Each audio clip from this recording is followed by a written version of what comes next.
All your fight news, it's not fight news, it's brunch boxing. Woo! Brunch boxing, man. Y'all brunch boxing, man. Y'all keep doing y'all thing. Work hard. Big shout out to brunch boxing. What's up, man? It's Paulie Malignaggi giving a big shout out to brunch boxing. This your man Keith one-time Thurman. Shout out to brunch boxing. Hey, I don't even know what brunch boxing is, but shout out to them.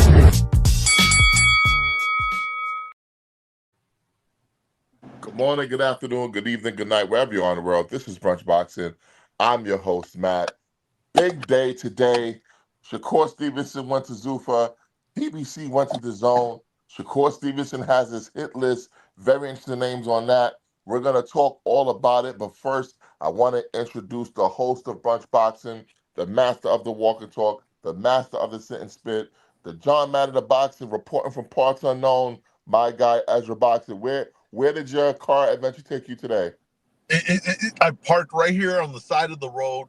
They said no parking between 6 a.m. to 8 a.m. I said, perfect. The show starts at 8. So I'm in a fantastic spot. Got shade, got some sunlight. I got a phone holder that works. I mean, you couldn't get started to a better day. Something in the air today just feels special. And I know there's not much boxing to watch today, but there's moves making. The boxing world, the boxing business is in motion. Are you on Figueroa? No, not Figueroa. Not today. Okay, just checking. And also, we have behind on the ones and twos, the master marionette himself, the producer of Brunch Boxing, Huey P. What's going on, Huey? Doing good, man. It's a hot day out here in Minnesota, but getting ready to watch some World Cup. We don't have any boxing today, but I'm sure you guys got a lot to talk about still. Is Mike with us today? Mike is not with us today. Damn, he really feel like there's no boxing. He said, he said there's nothing going on. I ain't got shit to talk about. Home team has no game. Home team has no games today, Matt. Home team has no games. But we listen, we got to pop the trunk today when it comes to boxing because there's like a lot of things to talk about, but we're going to do a more free flow style because we got to get back into the Shakur Stevenson thing, man. So we got some more information about the Shakur Stevenson deal with Zuffa Boxing. According to Sports Illustrated's Chris Mannix, Shakur Stevenson is going to be making a minimum of 8 figures per fight with Zuffa Boxing. Does that change anything for you, EzRaw? No, I mean, I knew he was going to get paid fat for the thing. I knew that's why he went there. You know what I mean? I knew he was going to get paid fat. So that wasn't ever the part that I was worried about for him. I'm sorry. Are we interrupting your breakfast? No, I thought. Did you hear me? I thought you were going to give us more, and then you just. EzRaw, no, I've never heard you be so concise. Yeah, no, I thought there was more reporting by Chris Mannix done. But like I said, I think that I never worried about the money. I never thought, oh, you got a pay cut to go to Zuffa. I knew that wasn't the thing.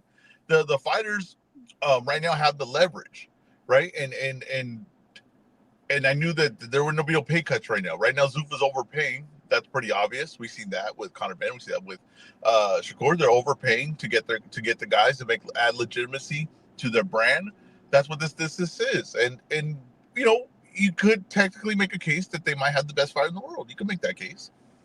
And he said that despite Shakur's proclamations, Rayo Valenzuela is 100% on the list of fighters that Shakur might fight next.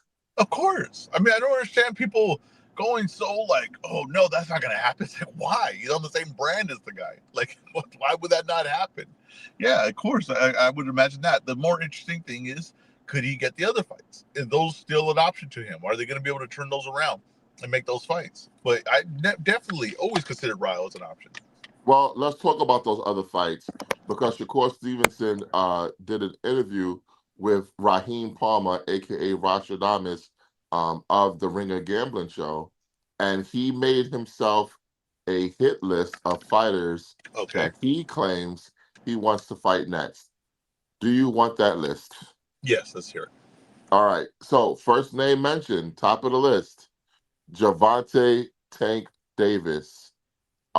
Give me your confidence, like we do with our picks, on how confident are you that Shakur could get that fight? I'm at a 1. Now, and I don't even necessarily think that's because Shakur's with Zuffa. Like, that's not why I would feel lack of confidence. I just don't know how confident I am that Tank gets in the ring anytime soon. Okay. The next name on the list, Lord Devin Debo Haney. My confidence level for that is a 3. I do think that Haney will probably end up with Zuffa. I do think that Shakur's going to have to probably go for like these big fights. So I think that there's a way that fight could be made. And I don't see a lot of options for Haney right now because he's turned down, options and it didn't pan out for him. So I think that I feel like there's some confidence in that fight getting made. Okay, third name on the list, Gary Antoine Russell. I think that's a 5. That could get made easy. It's just going to cost a certain dollar amount to get that made. But I think that's a 5. There shouldn't be no problem getting that fight made. And then the last name on the list was the Reaper, Lamont Roach Jr. Another 5, especially Lamont gets this win over Cepeda. Why not? Why wouldn't they make that fight? And we've seen Lamont go to 140 already, so he could go back again. I'm not confident that any of these fights happen. I think we're more likely to get Ryo next. With Tank, I'm at a 1. With Devin, I'm at a 1. Because Devin and Shakur could have fought. Yes, true. Like, they could have fought. They could have fought, yeah. Yeah, they could have fought. So, what about the other 2 fights? With Gary Antoine, I don't think so. Doesn't make any sense. For who? For Gary Antoine. Oh, come on. If the money's right, it's all about money, right? At that point. Like, yeah, but supposedly he's gonna be unifying with the winner of Puello versus Smith. So who knows? Who knows? But I'm just saying, though, if the money's right, you could get Gary Antoine. If the money's right, you could get Roach. Like, it gets complicated and it gets hard when you have other stars that could probably like maneuver themselves, themselves. I don't think that that's complicated making a Gary Antoine Russell fight. We do have a comment from our guy Sibi and the listeners saying the way Gary trying to take up for Shakur and fight O'Shaki, I wouldn't be so high on that happening. That's funny. Now, conspicuous by his absence, one name from the list, O'Shanique Foster was not on the list. Now, Shakur Stevenson said, hey, you go beat my doja, Raymond Ford, then you can fight me, then we'll talk. Yep. Shakur got in the ring, calling O'Shaki Foster all types of bitch-ass niggas. I'm going to fuck you up, I'm going to do this, I'm going to do that. Fuck you, you a bitch, blah, blah, blah, blah, blah. And now, he's not fighting him. What gives? I don't get it. I think that that fight kind of made a lot of sense, especially if you're Shakur, you're just like, I need maybe like a fight in between before I get like a mega fight. I think that fight made sense. It had some buzz to it. It had some real heat to it. And you're catching O'Shaki off of when he's hot. So I don't get why that's not an option. I really don't. That confuses me. But maybe Shakur's not going back down to 135. I don't want to say scared, but is he reluctant to fight O'Shaki Foster? Because 130 had a chance to fight, didn't happen. Now they have a chance to fight again, and it doesn't look like Shakur is interested in making the fight. Maybe he just doesn't. Maybe it's just not a big enough fight for him. I guess he might feel like. I don't know. Maybe it's just not a big enough fight, and maybe the weight things are like just too drastic, different that it can't even happen. But I think that why even play the whole game of getting in the ring and doing all that? Because to me, it seemed like you were trying to see if you could get buzz on this fight, and it had some buzz. And I think that people, if you made this, I think there'll be some interest in it. I think the O'Shaki right now, you're getting him at, to me, his most popular too.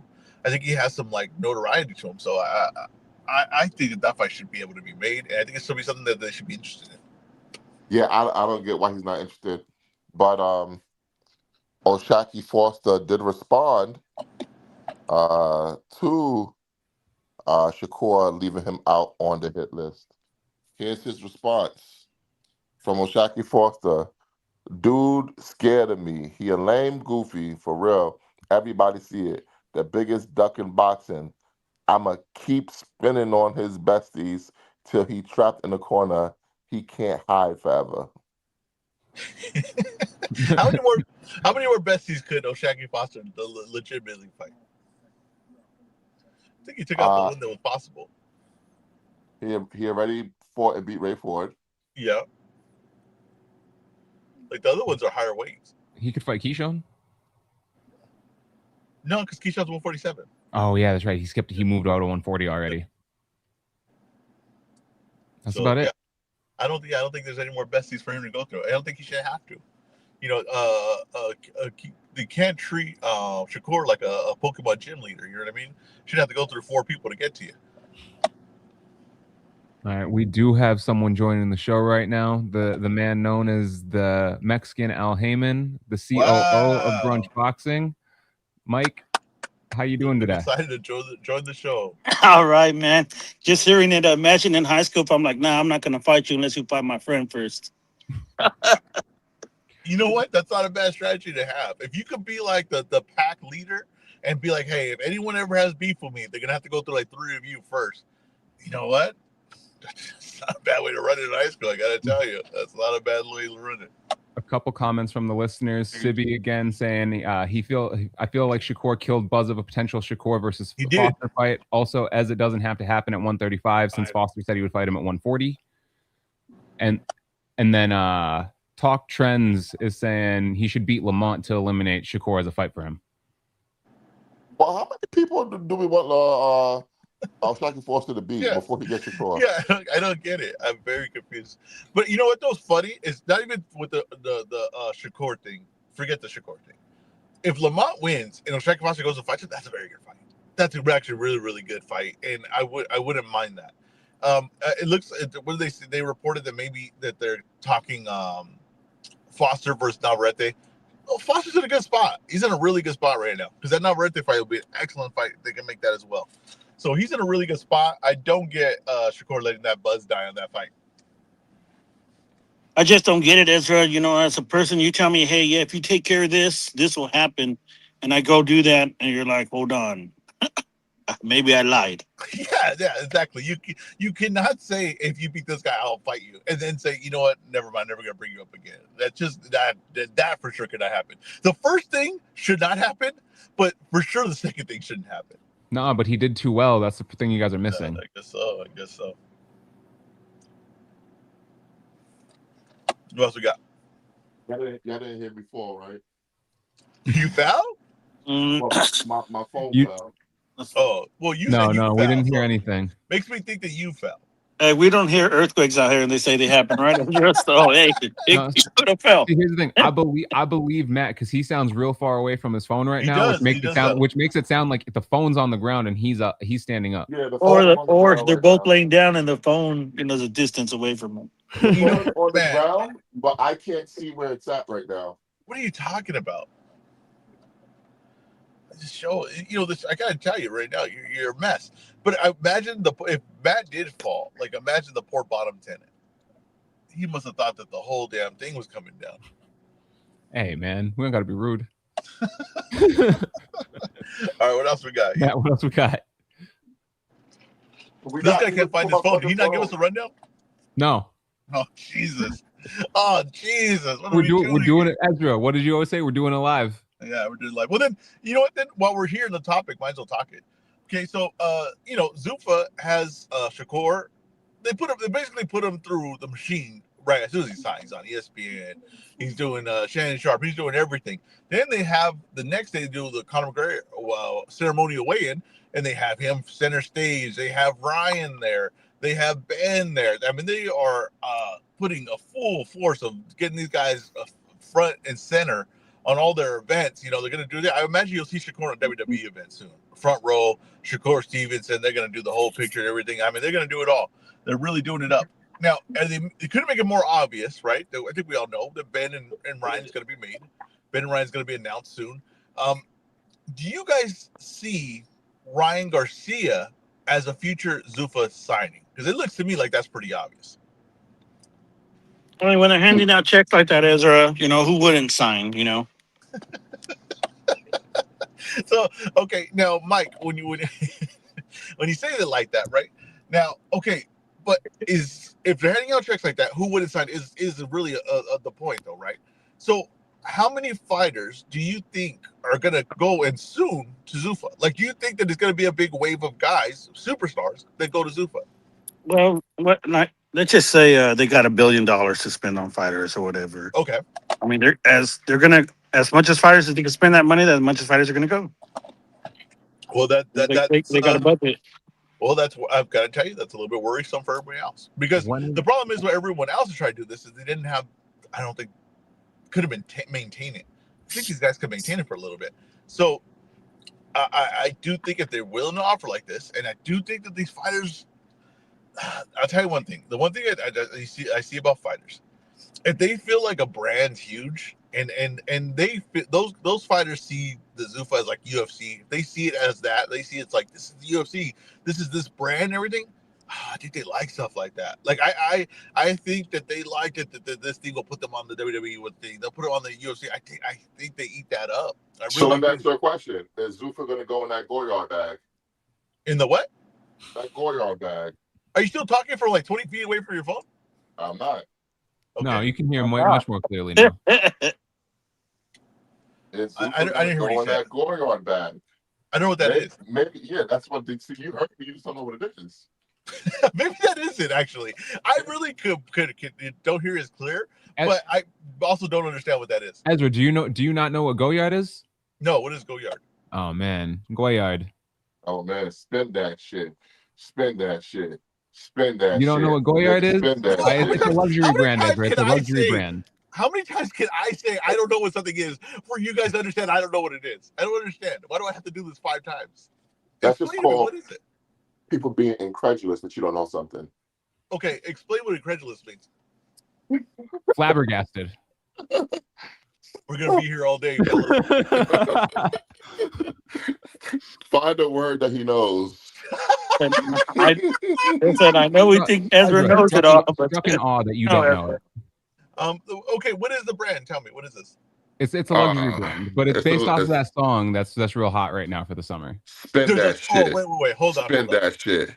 There's a song that's real hot for the summer. You're saying, yeah. And they Who say said Goyard bitches where y'all at? Stuffing that shit in y'all bag. Goyard. Just to flip it, pop some tags. Girl, go in that Goyard bag. Spin that shit. Dude, there's no way this is a real song. There's no way that's really popular. Spin that shit. No it is. Bro, it really is. It's the song of the summer. Are you kidding? Bro, that song sounds like it sucks. Now it could be your no. That song sounds like it's horrible. No. Could someone spell Goyard for me? Because I'm going really Goyard. Oh, that's exactly what I thought. Okay, I said there's no way it's spelled like that. Yeah, you know, absolutely. And this is a well-known brand. This is like with Gucci and all those high-end brands. It's on a popular song right now. Mm-hmm. Really? Yeah. Hey, listen. If your wife asks for a and you don't buy your wife nothing like that. The only thing I know about Go is like a Go-Gurt. That's about the only thing that sounds similar to that. Man, that's a damn shame. But yeah, anyway, hold on. Before we go, who sings this song so I can look it up later? Young Miami. These are not real people. Wait.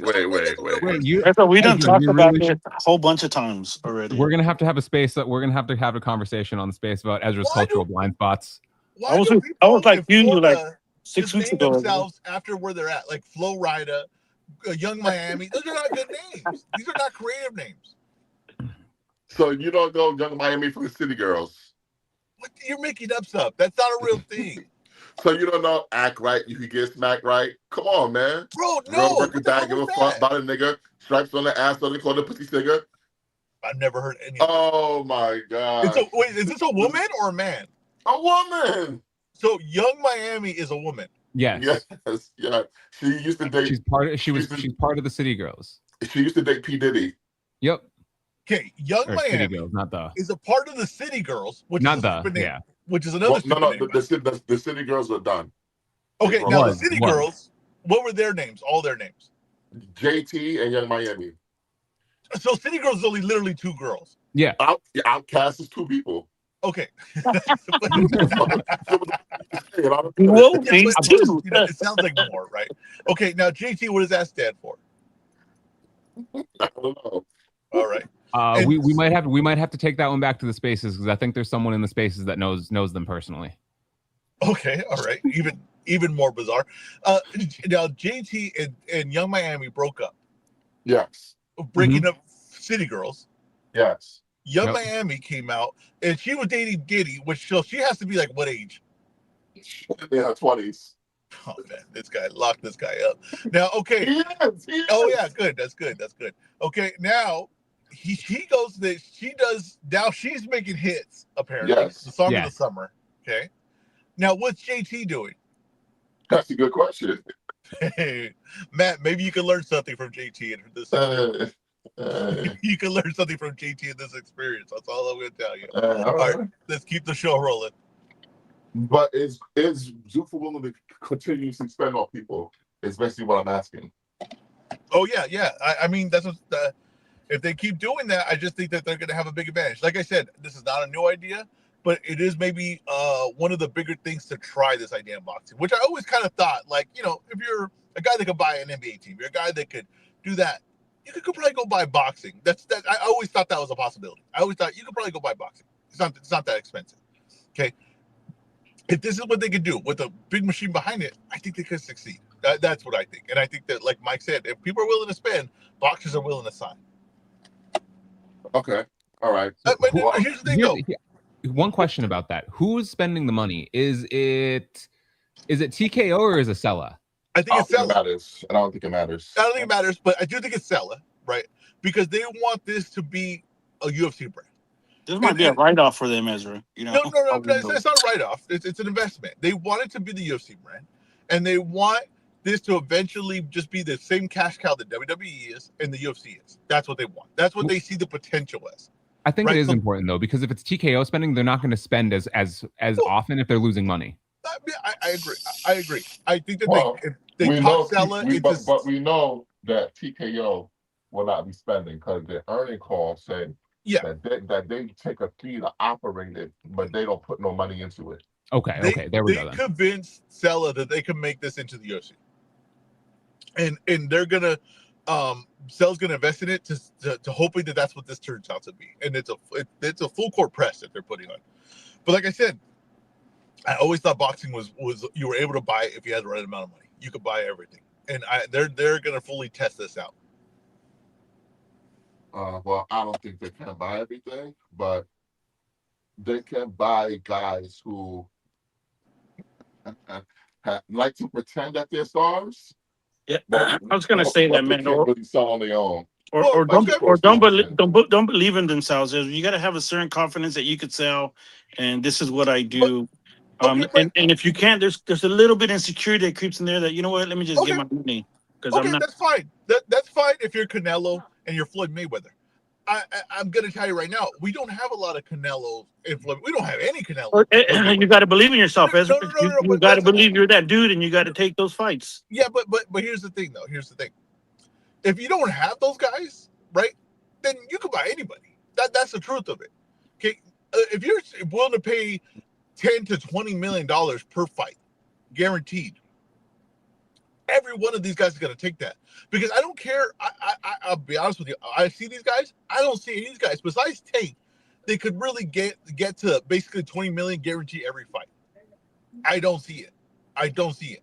So if they're willing to pay this kind of money for these guys, I don't think that a lot of these guys would be like, no, I'm gonna make that on my own. There's no way that they believe that. And if you get enough of the names, then hell, you have no chance of making that on your own because all the other names are over there. They'll box you out. So I think right now is a perfect time to try to do this. Yeah, but how many times have we thought that fighters were boxed out and they really weren't? You know, like it happens all the time. Like the boxing game is so it changes so quickly that we can't say who's boxed out, who's doing this, who's doing that. All we could really say is right now they spent money for Shakur Stevenson. Now it's time to spend money for Shakur Stevenson's opponents because you can get the guy, but are you going to invest in the opponents? Because that is part 2 of investing in a guy. because we see you have Edgar Berlanga, who did a sold-out show with Canelo Alvarez, and Richard Hitchens, who's from Brooklyn, New York. They're on a bill together, and nobody cares. Yeah, but what does that So, what does that matter? It Yeah. means you can't just have one side of the names. You need to have compelling matchups that people care about in order for it to work. Of course, of course. Of course. If you keep behind the guys, you're going to have the matchups. I mean, like I said, it's not that complicated. You know what I mean? It's we can't overthink it, right? If you're not performing, if you're the Yankees, you don't have to overthink it. If you're the Athletics, you better overthink it. You better have some kind of game plan that is some strategy that no one's thought of. But if you're the Yankees, it just comes down to a dollar. It just comes down to a dollar amount. If you're the Dodgers, it just comes down sometimes to a dollar amount. Okay, well, who are they going to buy for Shakur Stevenson next then? So I'm expecting a great opponent because you keep mentioning Raul Valenzuela. Well, like I said, it's going to take time to get the guys, but I think Haney. I think Haney's going to come. I think Ryan's going to come soon enough. I think they can make the Ryan fight next. I think that like Deloy said, that Ryan has a deal with Turkey and him. It's not just Golden Boy, right? It was a 2-fight deal, so this is and it's with Turkey though. So it doesn't seem like Golden Boy has complete say on what Ryan does next. It kind of seems That's not true. Yeah, the fight's not literally not happening because Golden Boy hasn't been. Exactly. Listen, come on, we got to say it. There's a little disagreement, whatever. That fight's gonna get over the line. I'm not saying it's not going to get over, but you're saying they're not involved. They're obviously involved. And De La Hoya has been on Spaces, been on Twitter saying, "Oh, I don't even want this fight next. I want David Haney fight. I don't know why we're making this fight." He has. Let me tell you something. The guy's revealed his cards. He doesn't have a lot to say what's going on there. No, he has a lot to say. Ask Virgil Ortiz. Ask Virgil Ortiz. He has a lot to say. No, not Virgil. I'm talking about De La Hoya. I'm talking about Ryan Garcia. I didn't say he has the exact same amount to say with Ryan Garcia. That's what you're not getting. I disagree stop on interrupting me, and I can tell you why. I disagree. God damn. I understand that you disagree, but stop interrupting. I'll be able to tell you why. What's going on is if they don't do things the right way and go the way they're supposed to, it's not going to happen. Okay. Oscar already told you that.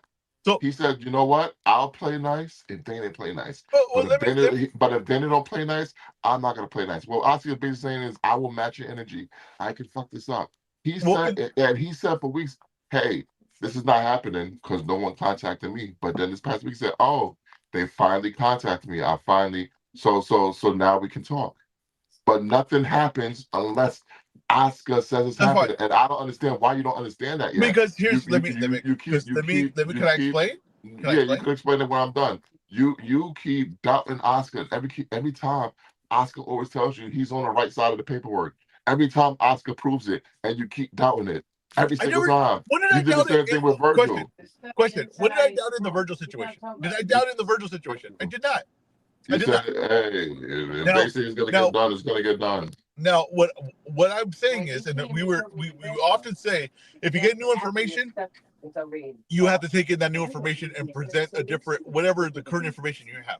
Okay, we went from Delaware saying, I don't want this fight, it's not the fight I want, whatever, to, I just got the paperwork, fight's gonna happen, right? All these things. Now, he said they have a deal with both guys. So, okay, maybe Delaware can step in the way and say, we're not gonna make this happen. But you know what? Probably nothing's gonna happen then, if that happens. So he doesn't have a lot of leverage because you still want to get generate pay for your investment. You still want to generate money for your investment. Okay, so like I said, with Ryan, with Ryan, he said no numerous times about matchups, and we seem to always get those fights. We said no about those things, and it's gonna happen this, and it seems to happen. I don't think he has a lot to say when it comes to this guy's career. I think he could get in the way and make it hard, but for the most part, he's probably just gonna give in because we need a payday. The payday's gonna be good. Let's keep it going. How do you know that? How do you know the paperwork didn't have a great payday? So he's like, you know what? Do it. Of course. I listen. Okay, but the point is he had to get paperwork in order for this to move forward. Of course, I get that there's things. I think that's all we're trying to say. Is no.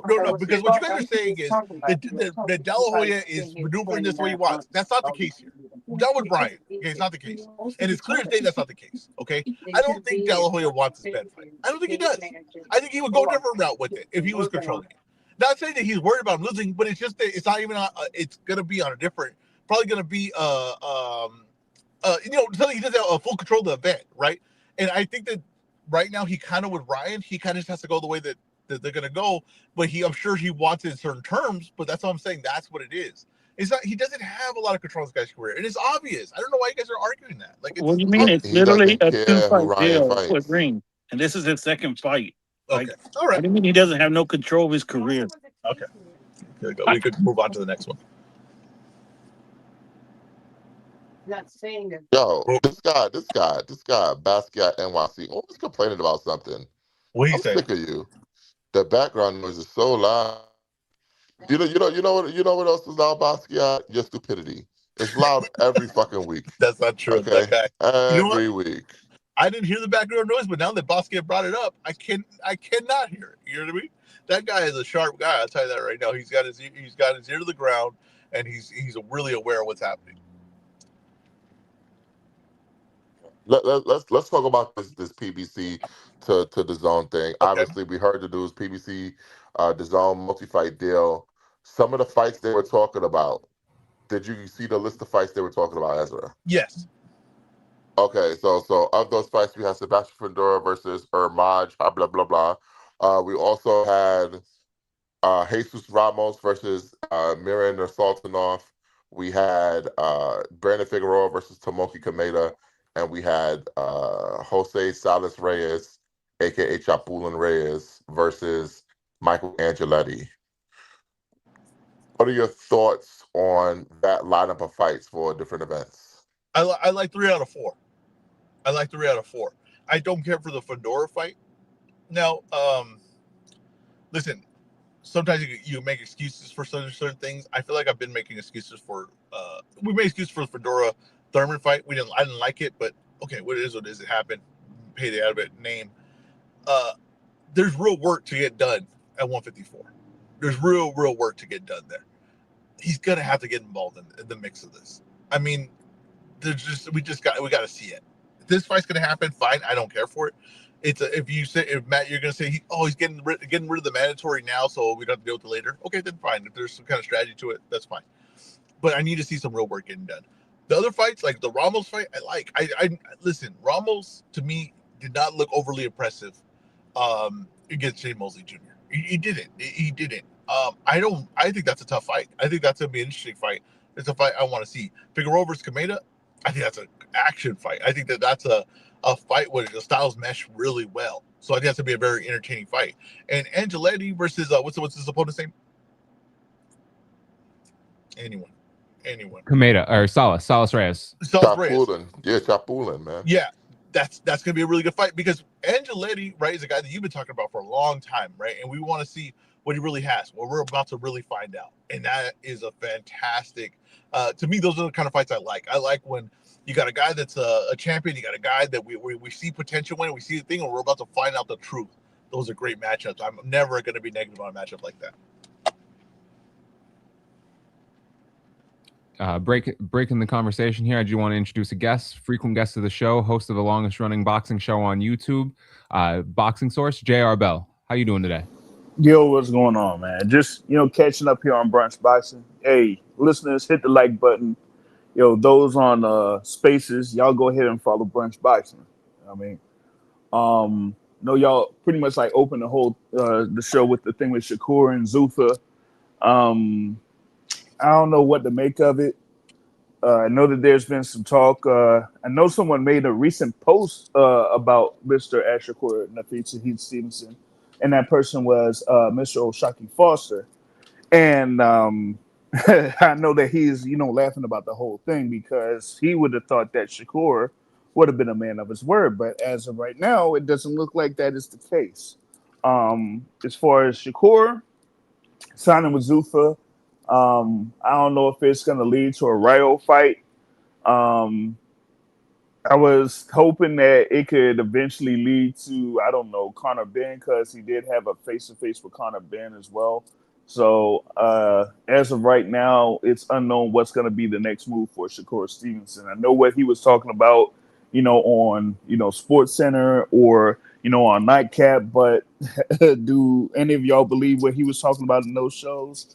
At least for me, I don't. So I just think it's just something where, like y'all were saying, that they're trying to, buy all the Infinity Stones. Yeah, I agree. Yeah, that's what they're trying to do. We're gonna see. You got to see what shoe drops next. I think that every guy that becomes a free agent, it's gonna get interesting at that point. We shall see. We got to see all these guys on the zone. Does the zone step in the way of some of these, right? And be like, hey, we got to whatever we got to do financially to keep these guys, these names, right? A guy like David Benavidez, guys like Ryan Garcia, guys like that, to keep them over here, so we can have them on our schedule. I'm very curious how that plays out. Yeah, and also, why do people pretend like TKO has the biggest war chest in boxing? We do know that the zone is owned by a Russian oligarch, right? Right, that's where it gets really interesting, right? Like the zone can really play this Yeah. financial too, right? Yeah, And they Black are Planet all in on boxing. is a billionaire on top of a billionaire on top of a billionaire. He owns like one of the largest, probably the largest if you debated media companies in the world. So yeah, he Listen, could be. he probably owns the color blue. Yeah, right. Now, would you guys say then, instead of we always say it's these promotions versus Zuffa, is it going to become DAZN versus Zuffa?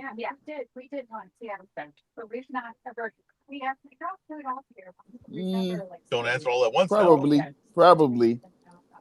It just, like I said, it just depends on what Zuffa can do.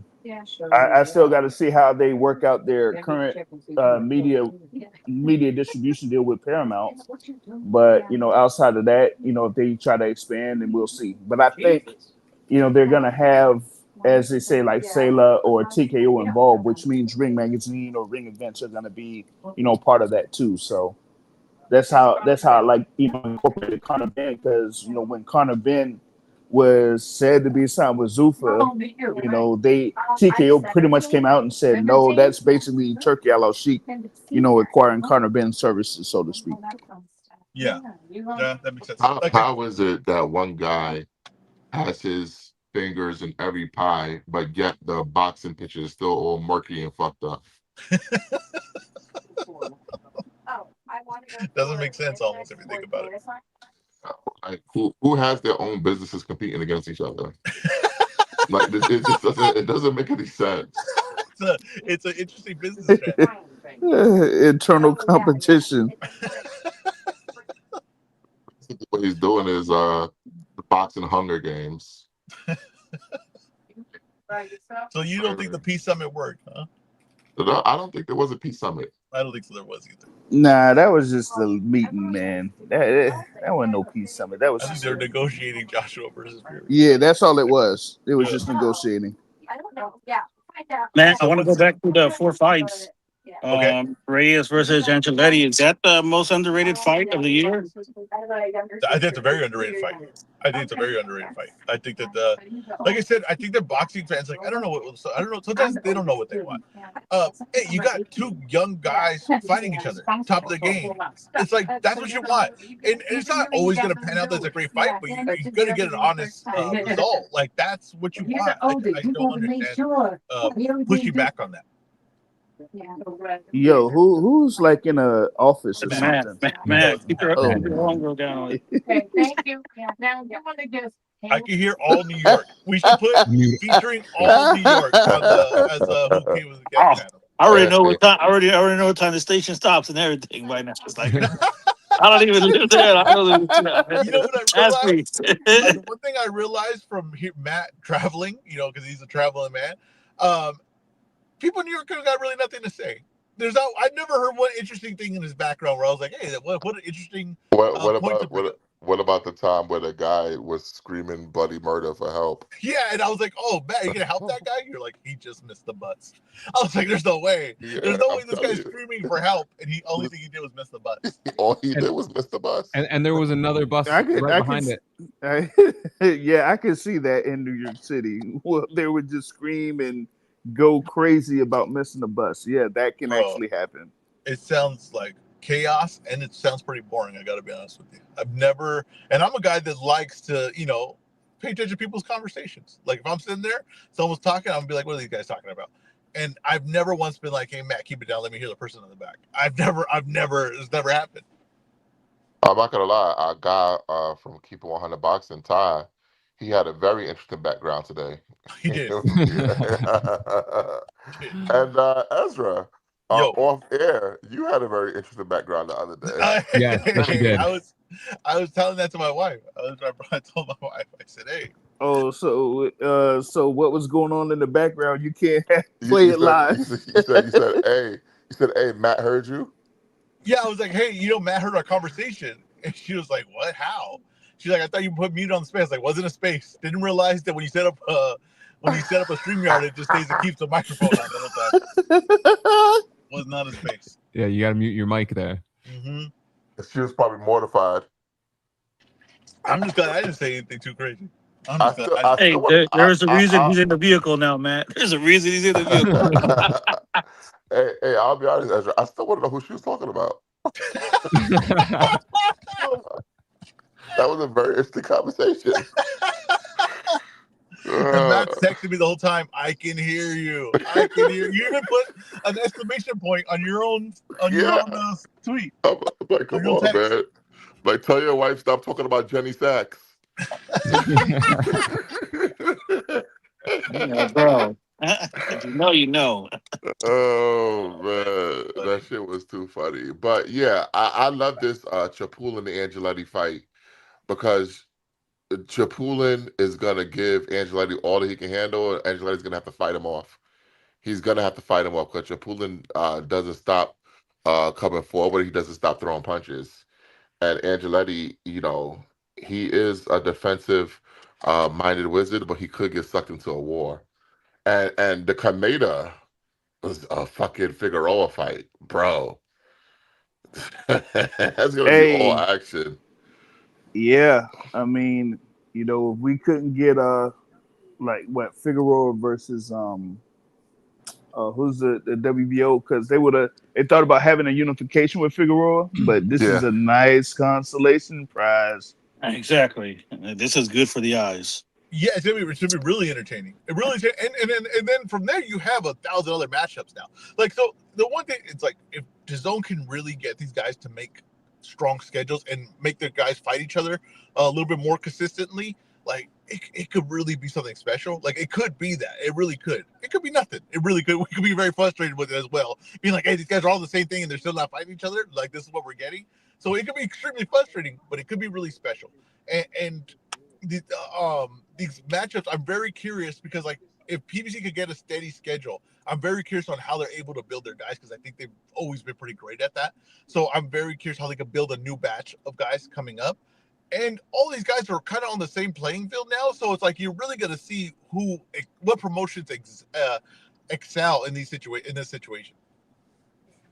Yeah. Well, let me ask you a question though. Why does it seem like, I guess, the boxing Twitter fans aren't too excited about these matchups? I don't think. Well, I mean, I don't think they're like wow names, and I think that what people have to realize is, like, good matchups don't really do it for people. It's like the name value of them, right? Like, I think that when you have the announcers like that, they want these big names. Like, we're gonna get the Cruz and Benavidez, and they're gonna be an interesting matchups.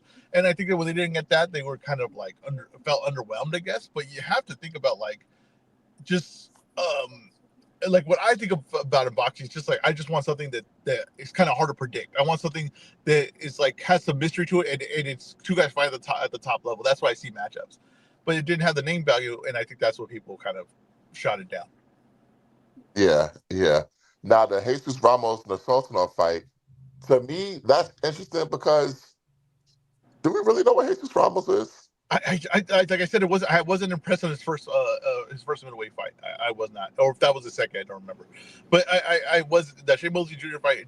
Didn't I thought that he was going to run through Shea Mosley, and he didn't. He looked kind of a little bit ordinary, and I think he could lose this matchup. So I like it because to me it's like a close matchup.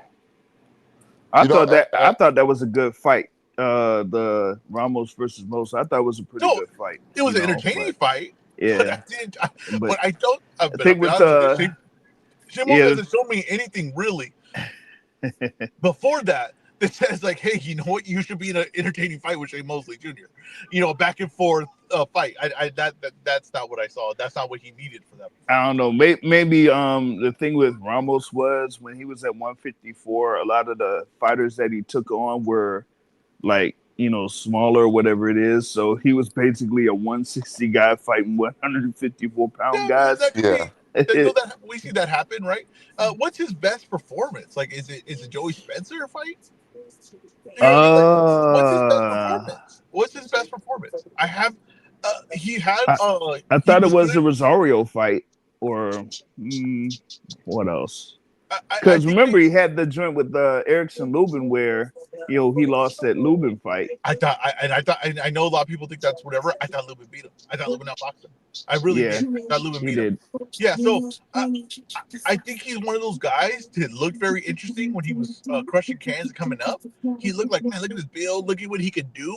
I don't think he knows what his style is, and I think that when one thing he told me when I interviewed him was like he's trying to get what he does in sparring to happen in the ring, and I understand that because I've seen a lot of killers in sparring. I've seen guys that were world level fighters in sparring that didn't go into an actual when they actually boxed. It didn't actually happen. But I also think that's also because he's not sure who he is. He's not sure what style works for him. And he knows the style he wants to do when he's crushing cans. But when he gets to a little bit of a challenge, he's like in between boxer, aggressive fighter. And I think that's where it kind of falls apart for him a little bit. Well, listen, if it falls apart against the Sultanov, he might get put out. One thing the Sultanov could do, he could punch a little bit. Now, since he's fighting the Sultanov, does this mean that Carlos Adames is done at 160 completely? Because Adames was supposed to fight Nursultanov. I don't know what the hell Adames is doing. I really don't. I don't get it. And you know what? I thought he looked good his last fight. I liked the way he looked his last fight against Hamill. And I don't know. It just seems like a very weird waste of a career that could have probably been pretty interesting, honestly. And it's just, I don't know. If it goes 168, let's do it. Let's get it going. There's fights to be made there, but man, you got to do something, and you got to get some momentum. Keep building some momentum because this is maybe it's not his fault, right? He's not like he has the most power in his name, but man, this is a waste of a career. We got a comment from a frequent listener, Dan the Boxing Man.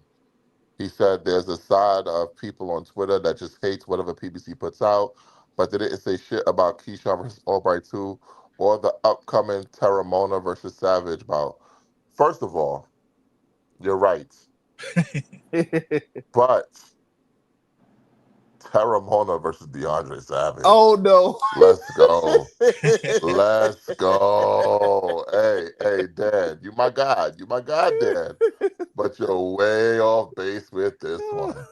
Oh, no. Oh, man. This is going to be meat cleavers being thrown, okay? I want to say Matt's opinion on heavyweights fight is to be taken with a grain of salt. Yeah. A lot of salt, actually. No, salt. Salt, garlic, pepper, butter, yeah. Garlic.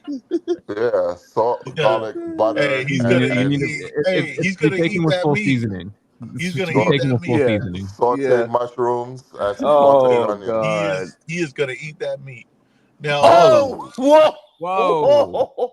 Now, I will say I'm consistent. I like Keyshawn versus Albright too.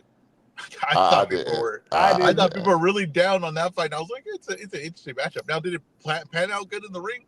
Not really, but it was not at all. Yeah. I didn't hate it. I didn't hate it on paper. I was like, I get it. What had real heat? Had real heat? Come on, guys, you gotta talk about real heat. Is a real thing. You know what I mean? Oh man. If you care about real heat, you should be pushing for Shakur Stevenson to fight O'Shaquie Foster. And you should be pushing for Devin Haney to fight Tiger Johnson. I do. You know what? I wouldn't mind that right now. That's real heat. That's real heat. Yeah, that is real heat. Real heat is a real thing. Like, Sunday night with the WWE. That Adames joint, I thought they were trying to angle him to fight the IBF champ or something like that, but I guess that fizzled out. So now it's like, what in the world is Adames gonna be doing? You're saying that you're moving up to 168 and you can't even get fights at 168. So now what? I don't know what they do. I really don't know what they're gonna do. What else you got for today, Matt? So I was also looking at. Hey, Mike, you there? Mike, Yeah, are you there? I'm here. Hey, it's time for the food portion of the show, Mike. Okay, here we go. Okay, Jaime Munguia, Jaime Munguia has I guess, a restraining order. I guess his baby mama, and it's like all this drama going on. Can you give us a rundown on what is going on in the food community? Yeah, so right now, Hyman put a restraining order because he feels that, they're arguing and potential getting into some altercation, and he's trying to avoid that stuff. And he had the right during his day to be with his child during his graduation. Well, she tried to show up, of course, unpeacefully, like he knew was going to happen. And, Wait, how do you know that she showed up unpeacefully? Hey, Ezra, I have an inside source at TJ. Okay, I got an inside source. I brought this She up. showed up to I told everybody this was going down. Okay, she showed up to a kindergarten graduation, right? Unpeacefully. Okay. I just wanted to okay. Unpeacefully, she believed she had the right to sit next to Hyman during the graduation. It wasn't going to happen. Ezra. Sit where? At the graduation. Next to Jaime? Next to Munguia. Okay, so she was allowed to sit there, but just not next to Jaime. Yeah. Okay, so I think you have your information wrong, my friend. I personally think that because I think she wasn't even allowed at the event. I think that's what was the. No, he was okay with it. He wasn't going to enforce anything until she made that move. So you're right. I get what you're trying to say.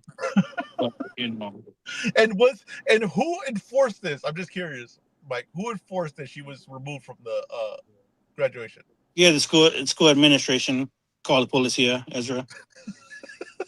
The police had to come and remove her from the kindergarten graduation. Well, that's the appropriate way to handle something, Ezra. Did you want him to get physical with her? Like, what do you mean? I think Ezra's baffled by the fact that someone had to be removed by police from a kindergarten graduation. Oh, hey, man, it happens. You got to behave yourself, because then you end up in situations like this. So, Mike, do you both sides? Do you think Jaime I'm going to say this. I love Asian people, but you don't gotta marry somebody from Hong Kong. Like, you don't. This guy's an idiot. That's my joke, by the way. But I will say this. Oh man, that's funny. Is Jaime to blame? In your eyes, is Jaime to blame at all? In this situation? Yes. Okay, how? You got to be careful how you pick your baby mama. You got to be careful. Okay. So he's that's a fact. So he only to blame because he chose the wrong person. He's not to blame. No, and generally as a man, you got to be responsible for anything goes on in your life. If something goes wrong, when it all boils down, it's your fault, no one else's. That's true. You know what? You're right. You're right about that. Hey, this fool can control this woman. Hey, I got it. I never used the term "she's for the streets," but now I know what they're talking about when they say that. I wasn't sure about the food community segment of this show. I got to be honest with you. Now I'm all in. I am completely sold. Mike, please bring some food community news every week to this show. I can only bring what my connect from TJ. I'm just saying. I don't even care if it has to do with boxing. Just bring me something. Please bring me something from the food community every week. Please. Man. Speaking of the food community, Rolly Romero and Teofimo Lopez had their face-off this week. Yes, they did. And I don't think either one's from the food community, by the way. But they are not. But Tio, I don't know what it is about Tio. It looks like he's joking around. And Rolly don't look like he's playing. Am I wrong for like thinking right away Rolly's gonna knock this dude out? The one thing I've learned my lesson. I don't do the whole try to read what Teal's mind is doing or anything like that. That's that. Like I said, we have done things where we're like Teal's gonna get destroyed in this fight. Mentally, he's not there. He's all over the place, and then he has his best performance. I'm not in the business of reading Teal's mind or what he's thinking. So I think he could go in there, joke around, and still get a massive knockout on Rolly. I think he could go in there completely serious and take a beating from Rolly. I can't read that. I can't read that part of it. I know that this is a good matchup. I know that I sometimes go back and forth. I'm leaning Teal, right? I'm leaning Teal, but I could go back and forth on this one. I could go back and forth, and I could see that Rolly kind of fighting so awkwardly that it frustrates Teal and throws off his timing, and he really falls apart in that fight. So I go back and forth, but I'm not gonna try to read either of these guys' minds. Based off of Teofimo Sr., the way he was talking, he has not learned his lesson, Matt. Like, his dad took zero responsibility, blamed his son for everything.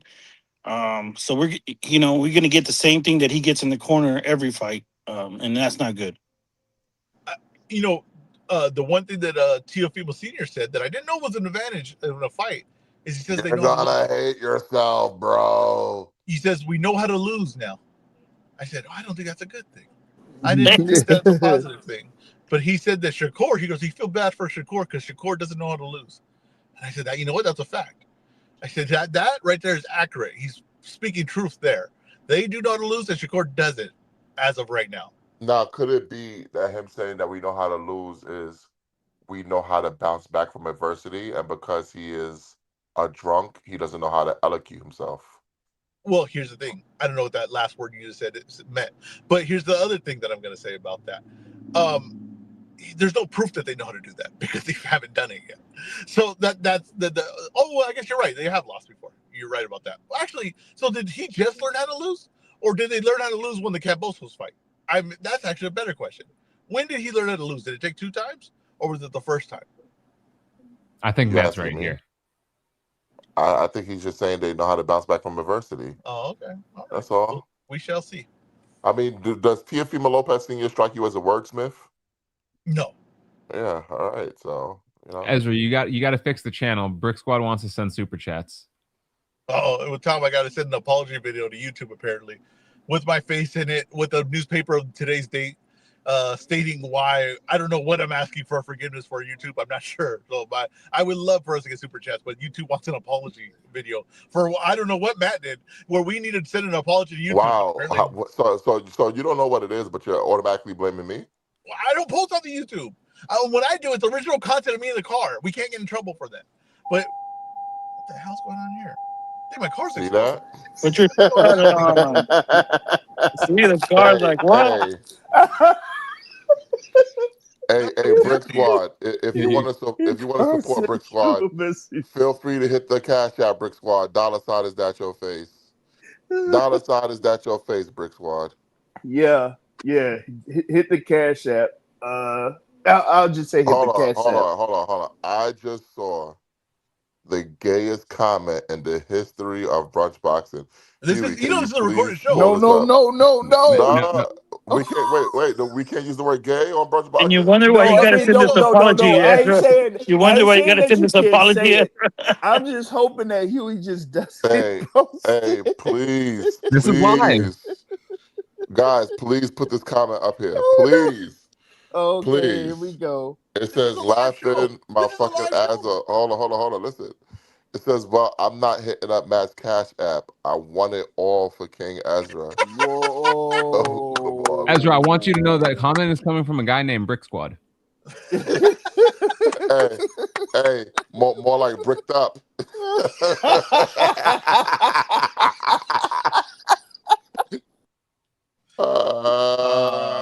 YouTube, don't worry, I'll be sending that apology. Exactly. Now you know what to apologize to.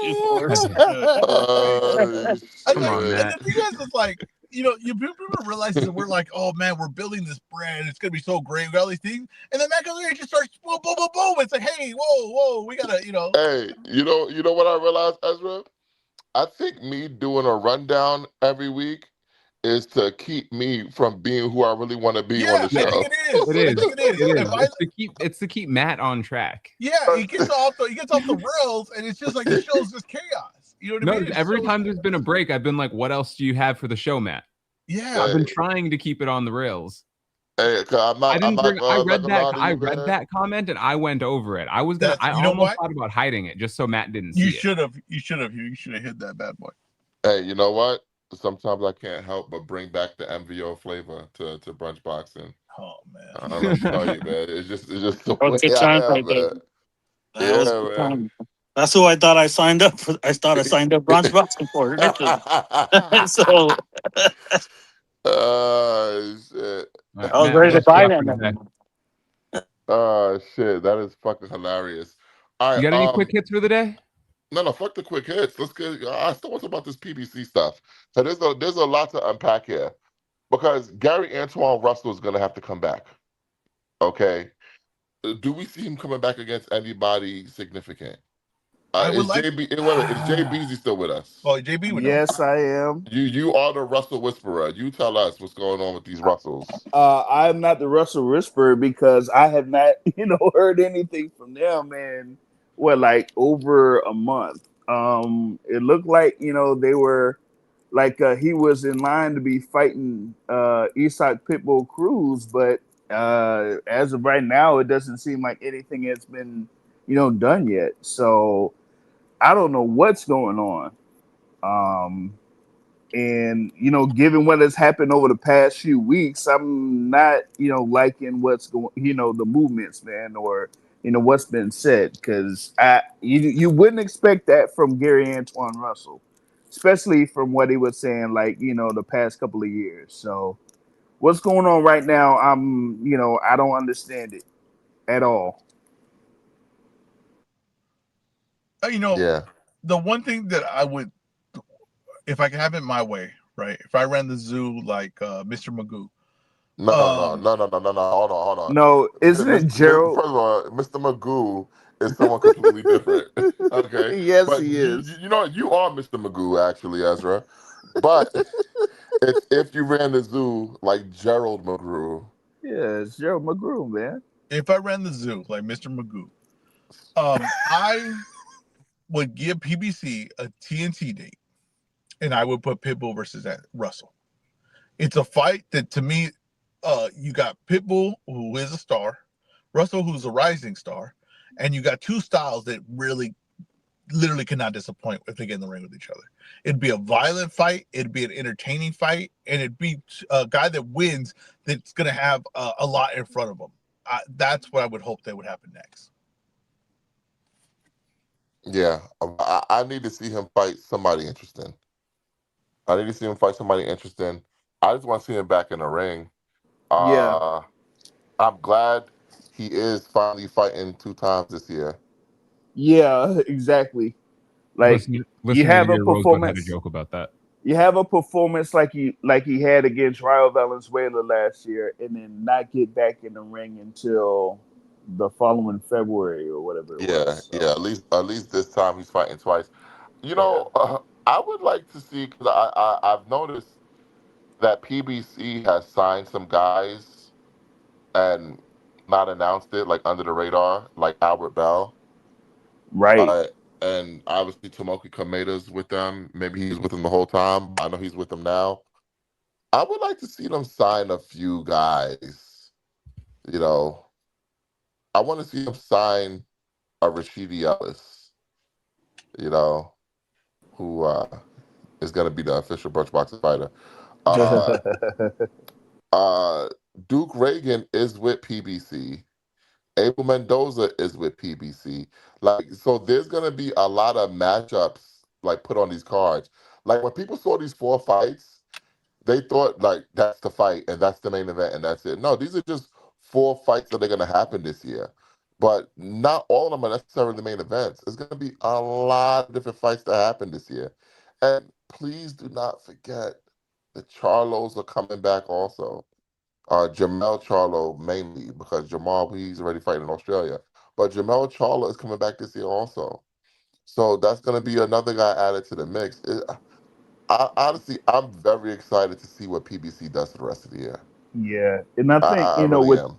with that deal with DAZN, I think that does open the door for them to have more events that could, just be on DAZN, and not really have to, worry about seeing if Amazon Prime is going to accept it. Like DAZN, they may be more lenient in events that are put together because they just want the content. So you'll see more events coming from PBC or TGB or whatever it is here, before the end of the year Yeah, instead of just pay-per-views. I think the zone just wants to stack a schedule. You know what I mean? They just want to put a schedule together that's consistent.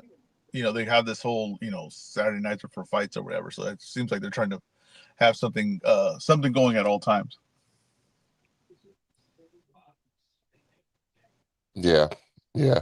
I think, man, PBC, man, hell has completely frozen over. First of all, PBC is with the zone. Okay, whoever thought we would see that? But all right, let me ask you a question, Ezra. And I don't want to start trouble. Who does this PBC the zone deal help more, PBC or the zone? That's actually a great question. I'm gonna say it helps PBC. I'm gonna say it helps PBC more because what PBC needs is to be have a more consistent schedule where they get more opportunities to put their fighters out there. So, and I think that, like, I keep emphasizing this, but the zone does have the TNT connection now, and I do think that's a big thing, and that they could put PBC fighters on the give PBC the opportunity on the zone as well to build their fighters as well. The positives that come with PBC though on the zone that the zone would get is they have a promoter that really does know the U.S. market and knows how to make big events in the U.S. market. The one thing that Matt, you always said was if this is going to work with Turkey taking over, you have to get with the PBC, right? You got to, in the U.S. market, that's like the key. And I think that I think that's still true. And I think that if PBC could get more consistent scheduling, that you're going to see what they could do with their fighters that is just different than everybody else in the U.S. market. Well, not just with their fighters. I'm actually curious to see how many new subscriptions is PBC going to drive to the zone with their Yeah. events. That's the real key. Because to me, Yep. if PBC does what we know they're capable of doing, what they've been doing over the years, no matter who's in charge, no matter what the budget is, they've been delivering consistent, excellent fights.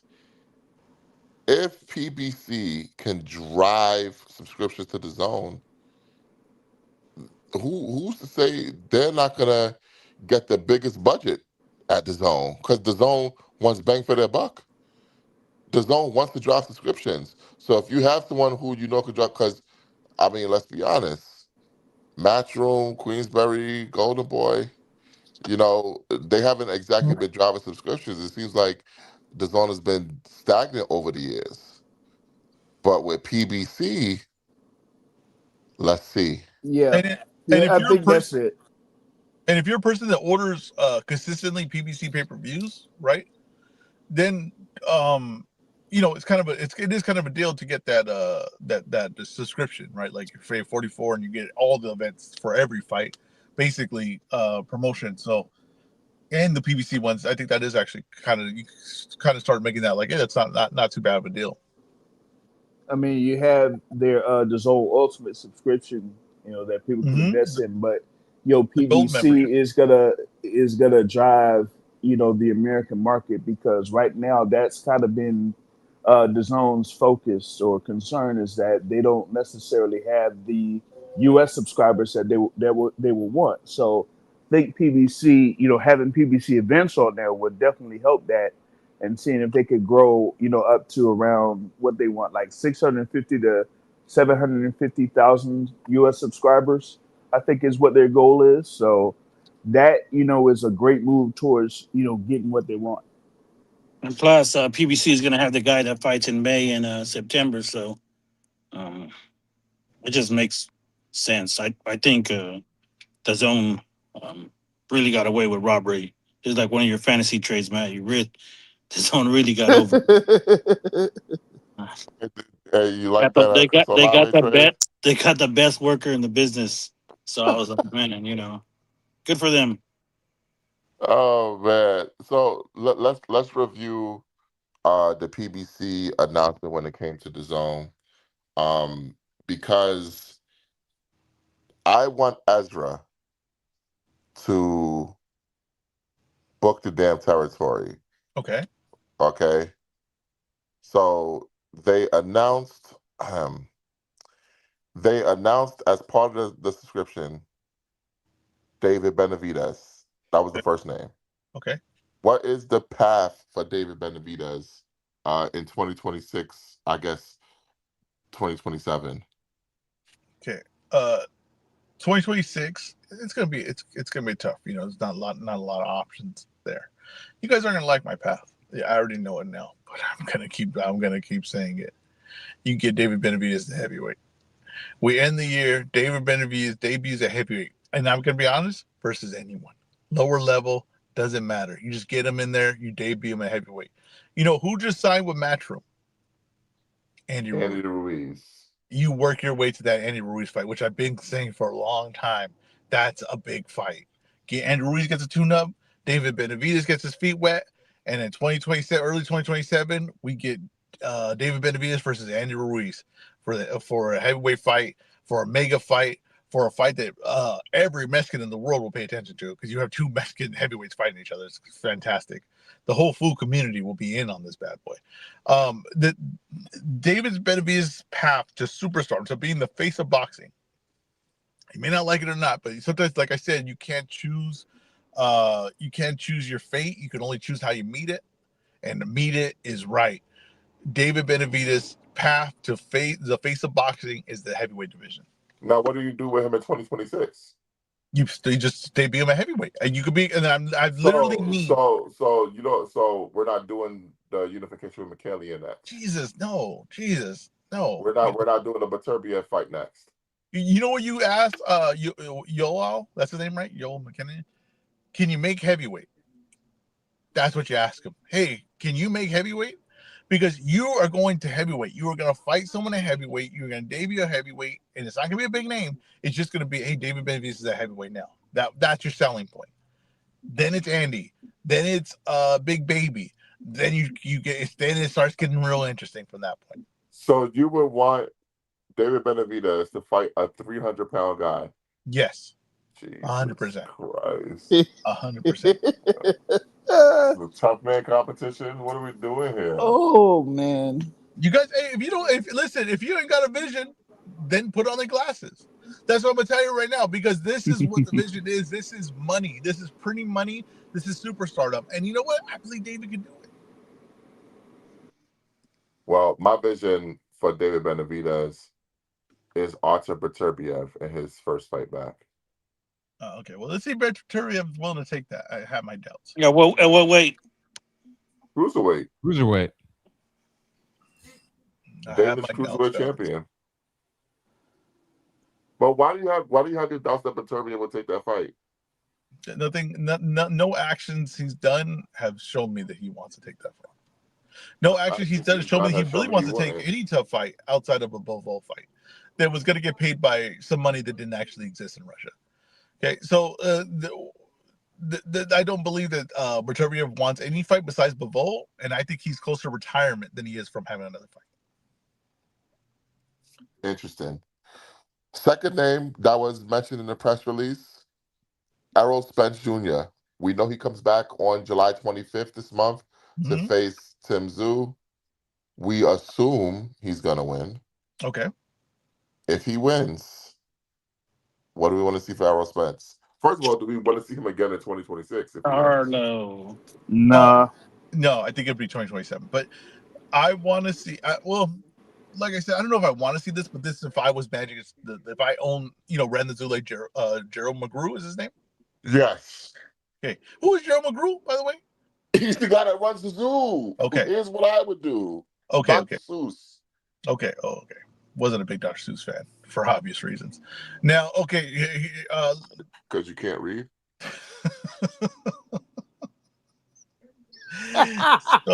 Oh man, that was See, tough. they could try to knock Oh me my down. They god. can try to knock me down, but we stay standing. Okay, here's the thing, right? What I would do Earl Spence if he wins, I think the obvious fight to me is Fundora. Now, as a fan, from my point of view, it's not necessarily what I want. But if you win, you have to go after the guy that's at the top of the that you have on your side, straight on top of the division. So I think that's the fight you go with.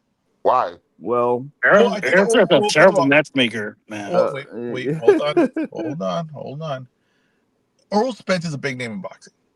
I think people forget this, how big of a star he is. And with the win over Zoo, you get the buzz going again. With the win over Zoo, you get people start believing again. Correct. And you say, oh, you know what? Maybe he ran to Terrence Crawford, but these guys ain't Terrence Crawford.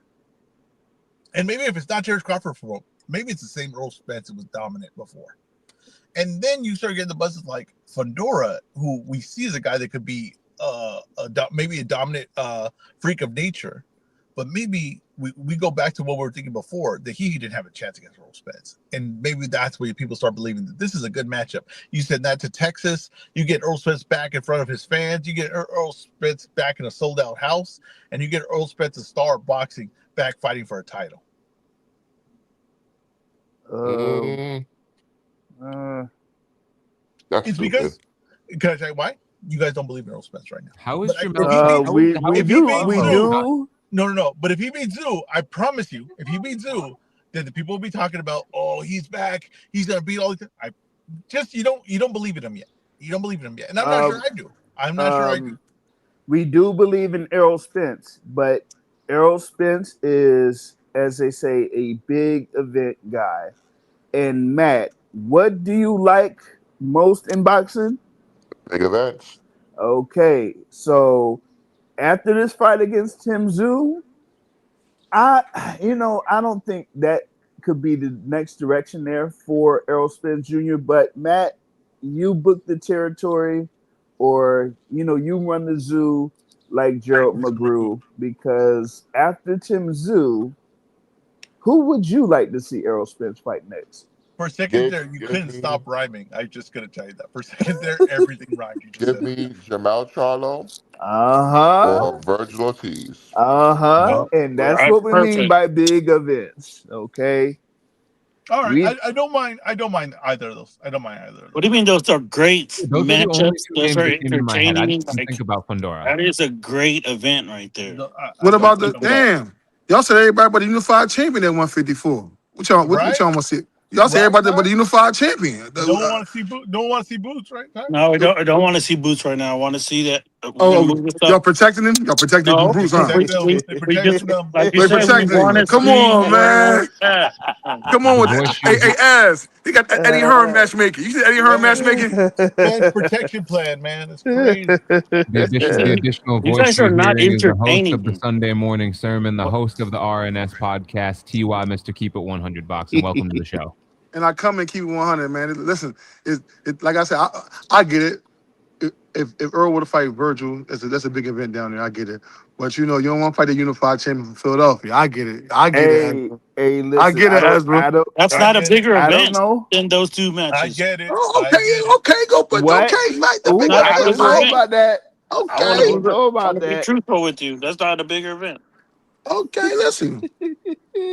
Bigger event or big ass whooping? Which one are you talking about? I don't know what he's talking about, Ty. We're talking about big events here. I'm sorry, Boots doesn't qualify yet. He's getting there. He's my guy. I had him in the P4P. I used to take criticism because I had him in my P4P for a long time, but I knew who he was. Yeah, but Virgil a big event, right? Dude did 3,000 tickets in his hometown. Because of the location. He did 3,000 tickets. Get the fuck out of here. Man. Bigger crowd or bigger ass whooping? Come on, man. Listen, they know with PBC it's gonna sell different. I know. Listen, Oscar knows when he's working with PBC, he knows it's different. Oh my God, you gotta do this every weekend, Ezra. You gotta deal with this. So what's up, though, fellas? Matt, who else you got? All right. The next name on the list, the aforementioned Sebastian Fundora. Ezra. I want to see him unify. We know he's fighting the mandatory next. After the mandatory, what did you immediately want to see from him? Did Ezra freeze? Yes, he did. Yeah, it looks like it. You know, I want the winner of Spence and Ortiz, man, for Fedora.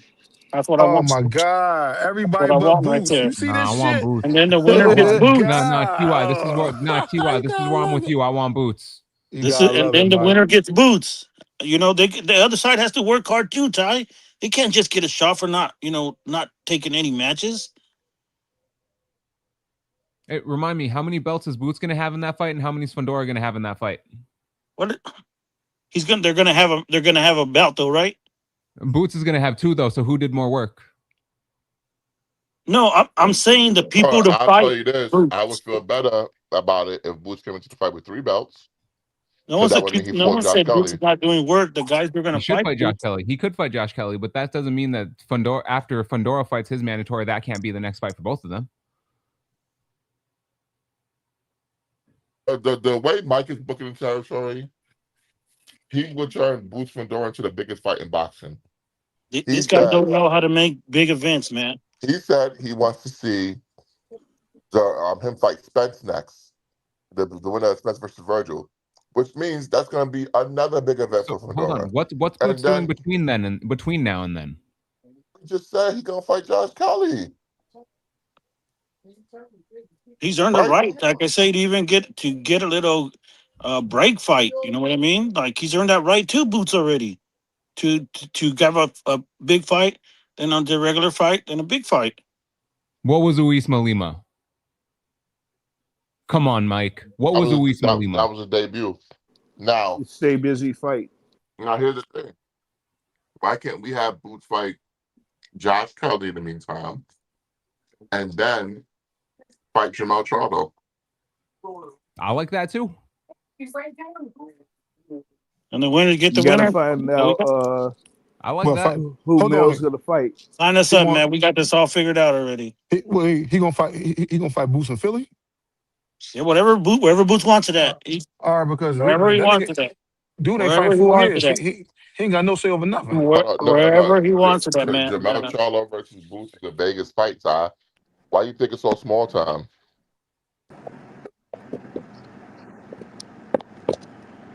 Oh, look what it is. Look at this. My phone overheated. I never seen anything like it. It said the phone is T.Y., my bad. I had to switch you and Ezra. We lost T.Y. for a second. T.Y. joined back. The phone overheated? The phone overheated. I don't think Should you have guys stood in the understand garage, dude. how hard it is to do this show on the road. But the All phone right. literally overheated. I had to had to start the car, move to a different spot where there was a little bit more shades because the phone overheated. Does your car not have an air conditioner? Yeah, but it didn't overheat because it's hot in the car. It overheated because the sun was hitting on it. This is not an easy show to do on the road. What was your air conditioner on? Of course. What do you think? I'm gonna burn up in here? Because here's the thing. Before we started the show, you said you found a spot with a lot of shade on this perfect road that wasn't ticketing people after 8 o'clock. You know, the thing about shade is it shifts. That's the interesting thing about shade. It's never consistent. You know, I just realized I live right next to a post office. I didn't even know this post office is this close. It's a really convenient post office right here. Okay, we can continue with the show. Who you got for People Fedora? actually use post offices? Oh, I use the post office all the time. Book the territory for Fedora as. Oh, for Fedora? For Fedora, I would get in the middle of all this action. I would do whatever it takes to get a Boots fight, a Virgil fight, and if I could go get Cali, if that even goes to UK, I go fight UK, go take Cali's belt. I would get in the middle of all this action because you have done all the fights to you need to build your whatever you're doing here. Stay busy fights, tune-up fight, all these things, they're all being done. Now it's time to get to work. So I would get the Virgil fight first. Then I would go after a Boots fight, and then I would go to prove I'm the best man in the division, which I don't think is out of the question for him. I'm going to be honest with you. I might have my criticism of the matchmaking, might have my criticism on his want for these fights, but I think that he's a hell of a fighter. I do think that he has improved considerably on fighting at a distance, at keeping a distance, and I do think that makes him a lot more dangerous. Yeah. let's get to the next name on the list. After Sebastian Fedora is Isak Pitbull Cruz. Ezra, what are we doing with him? So I already said Antoine Russell. I want that on TNT. I think that's a hell of a fight. I think that the one thing on criticism I had for Pitbull was I did not think that the matchmaking was great for him. I thought he was kind of protected in a way. Now I think he's if he gets Russell, he's one of the toughest match guys in boxing, honestly. But he's the kind of guy that could pull out that fight because Russell does get hit. Russell does get in exchanges, and Pitbull's a durable, hard-hitting guy, right? So that'd be the next fight for him. If he gets out of that fight, then I look to match him up either with a Tank, a really big name. So I would look maybe a Tank fight. I would look for a Shakur fight if I could get it. I would match him up with one of those big names. So no notes. Isak Pitbull Cruz, Lamont Roach, Omar Salcido, Angel Fierro, Raul Valenzuela, Rolly Romero, Giovanni Cabrera, Eduardo Ramirez, Yuriokis Gamboa, Javante Davis. Yeah, like all the if there's some names in there, of course, that are like that's easy matchmaking. No. Hold on. You're going from when I said when I started, there was a point of his career where there was easy matchmaking. At what point? At what point? Okay, let's start. Okay, let's do this. Let's start from after the Tank fight. Give me those fights for after the Tank fight. Yuriokis Gamboa. What's the first fight? Easy. Tank fight. Easy fight. Okay, go next one. Eduardo Ramirez. Eduardo Ramirez was a 126 pounder. They moved up to 135. Giovanni Cabrera. Huh? Giovanni Cabrera. Yeah, Giovanni Cabrera. I will admit that fight was a tougher than it ended up, but that was a match. That was not a like, oh man, this is a tough matchup for him. Okay, it ended up being a little bit tougher, a little trickier. No. But it was that's not a tough match. I'm sorry. That's not like a guy like, oh, this is a world. It was a tough matchup. Yeah, but it wasn't necessarily tough because Cabrera was that good. It was tough because Cabrera was tall and long. Yeah, it was just awkward. Thank you, Huey. Thank you. It was awkward. So okay, go to the next fight. So I think it gets tougher from this point. But this was my criticism point. Rob was like, what am I getting here with this guy? Now from this point on, Rolly Romero. Huh? Yeah, that's what I'm saying. From this point on, I respect the work. So you could have it a point and be correct in a certain time frame. And then it changes. That's exactly what I just said is exactly what you just proven. So I don't know what the hell you thought you were doing mixing all these names together, but I'm glad that we elaborated on it so I can show you where you were wrong. But Giovanni Cabrera was a good matchup. Bro, Giovanni Cabrera, come on. Like, just call it what it is. Sometimes you just got to call it what it is. Now, he's an awkward matchup. He's a style that people thought, like, oh, maybe he's something because he beat, what's his name from Stockton, okay? Like, Gabe Flores from Stockton. Okay, Gabe Flores ended up not being anything. Okay, so it was all right win. Hold on. The same year that he beat Gabe Flores, he also beat Renee Tellez. Okay, that's fine. Who's still giving these 135 pounders work. Okay. Today. All right, man. Listen, let's just call it is what it is. I don't know what to tell you. It was a good matchup. It was just an awkward matchup, and at that point, they thought he was going to run through the guy. And the fact that it's actually what ended up with it being was actually a disappointment, and we all know that. That's not true, but okay. But like I said, it is what it is. So for me, if I'm booking the territory, sorry, Antoine, we're going with the Tank fight.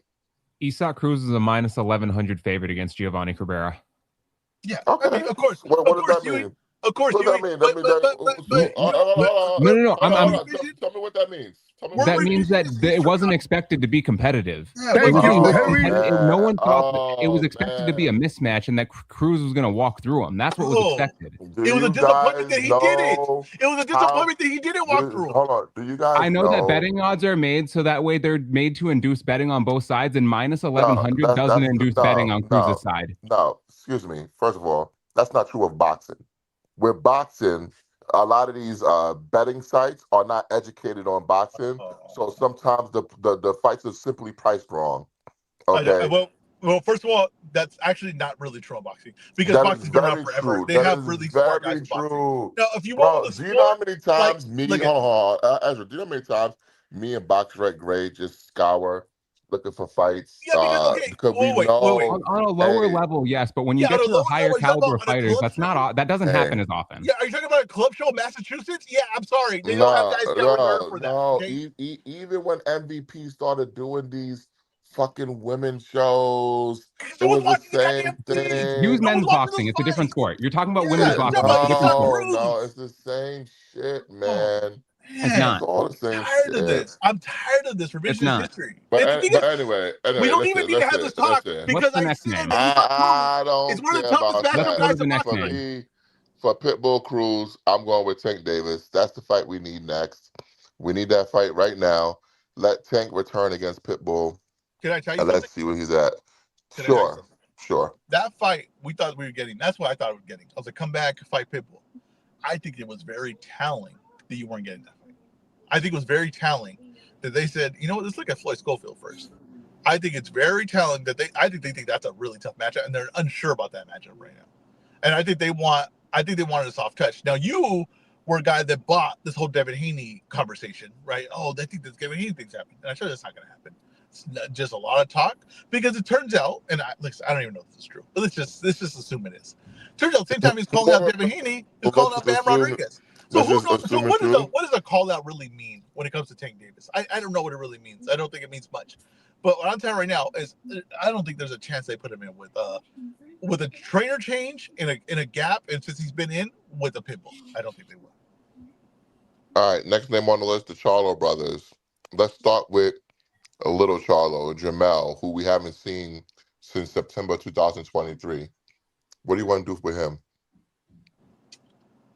Who would be a good matchup for Jamel? I would like him just to get back in it, but I know it's not going to happen. So you would need like a tune-up fight. So some kind of tune-up fight. I couldn't even tell you a name that would interest me, or a name that would make sense. I don't know what the tune-up fight would make. I got one, Ezra. Okay, Winky Wright. He the old.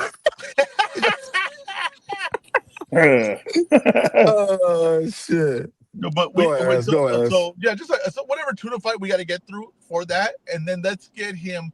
And Ezra, just so we're clear, I just received this from the bat phone. Per ESPN, Tank and Devin had extensive talks. Just so we're clear.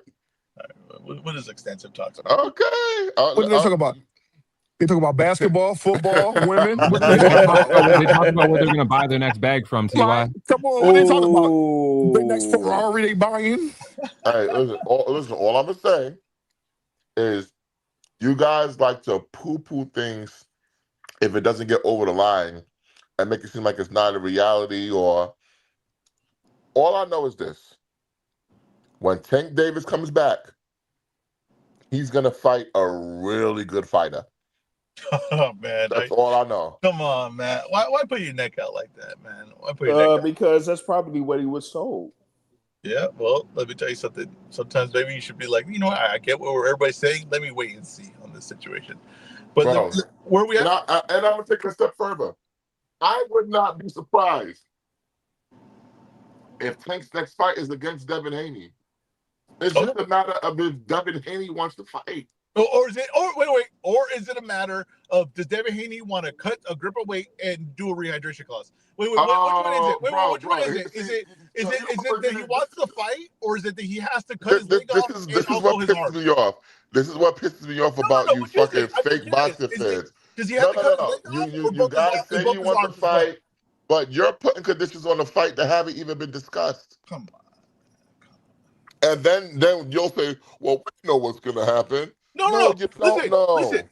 I will say this, and I'll make it clear right now. If it's a catch weight, 144, okay, and there's no rehydration clause, I will have no complaints. I won't. I'm not going to be one of those guys that's going to complain no matter what. If they do a catch weight, but there's no rehydration clause, and the guy gets to cut, and then he could go back up wherever he's at comfortably, there'll be no complaints by me. I would give full credit to the winner of that fight, even if it's Tank, right? I would give him full 100%. Even if it's Tank, yo, you really reveal. Tell us how you really feel. No.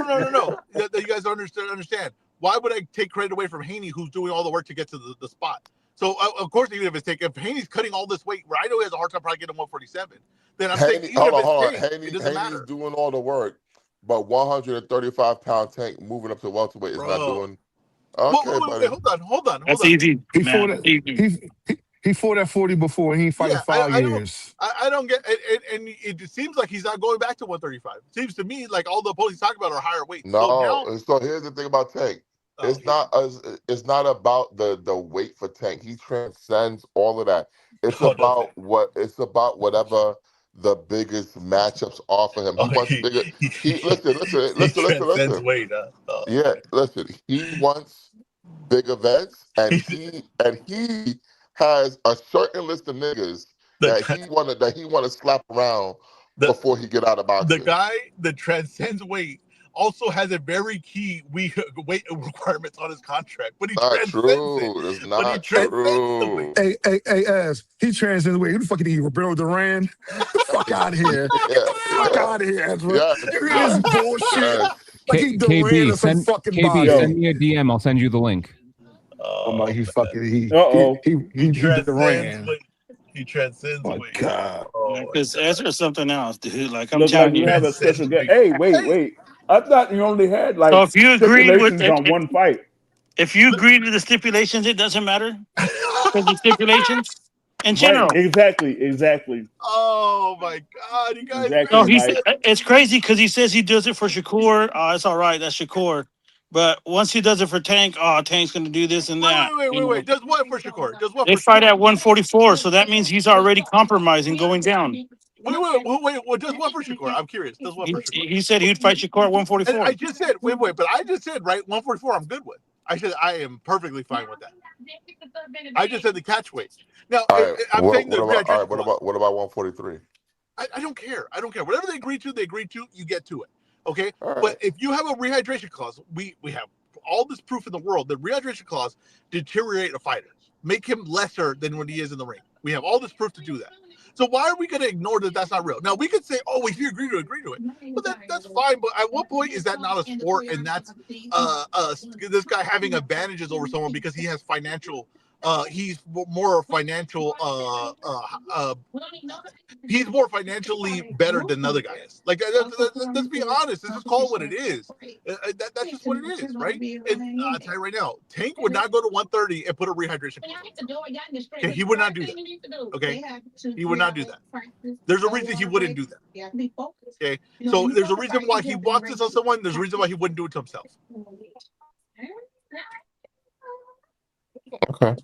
Be honest. That's all. Just be honest. Oh, bro, the problem with you, man, you're very biased, Ezra. How am I biased? What I just said. If there's a catch weight, I'm fine with it. How am I biased? I'm just curious.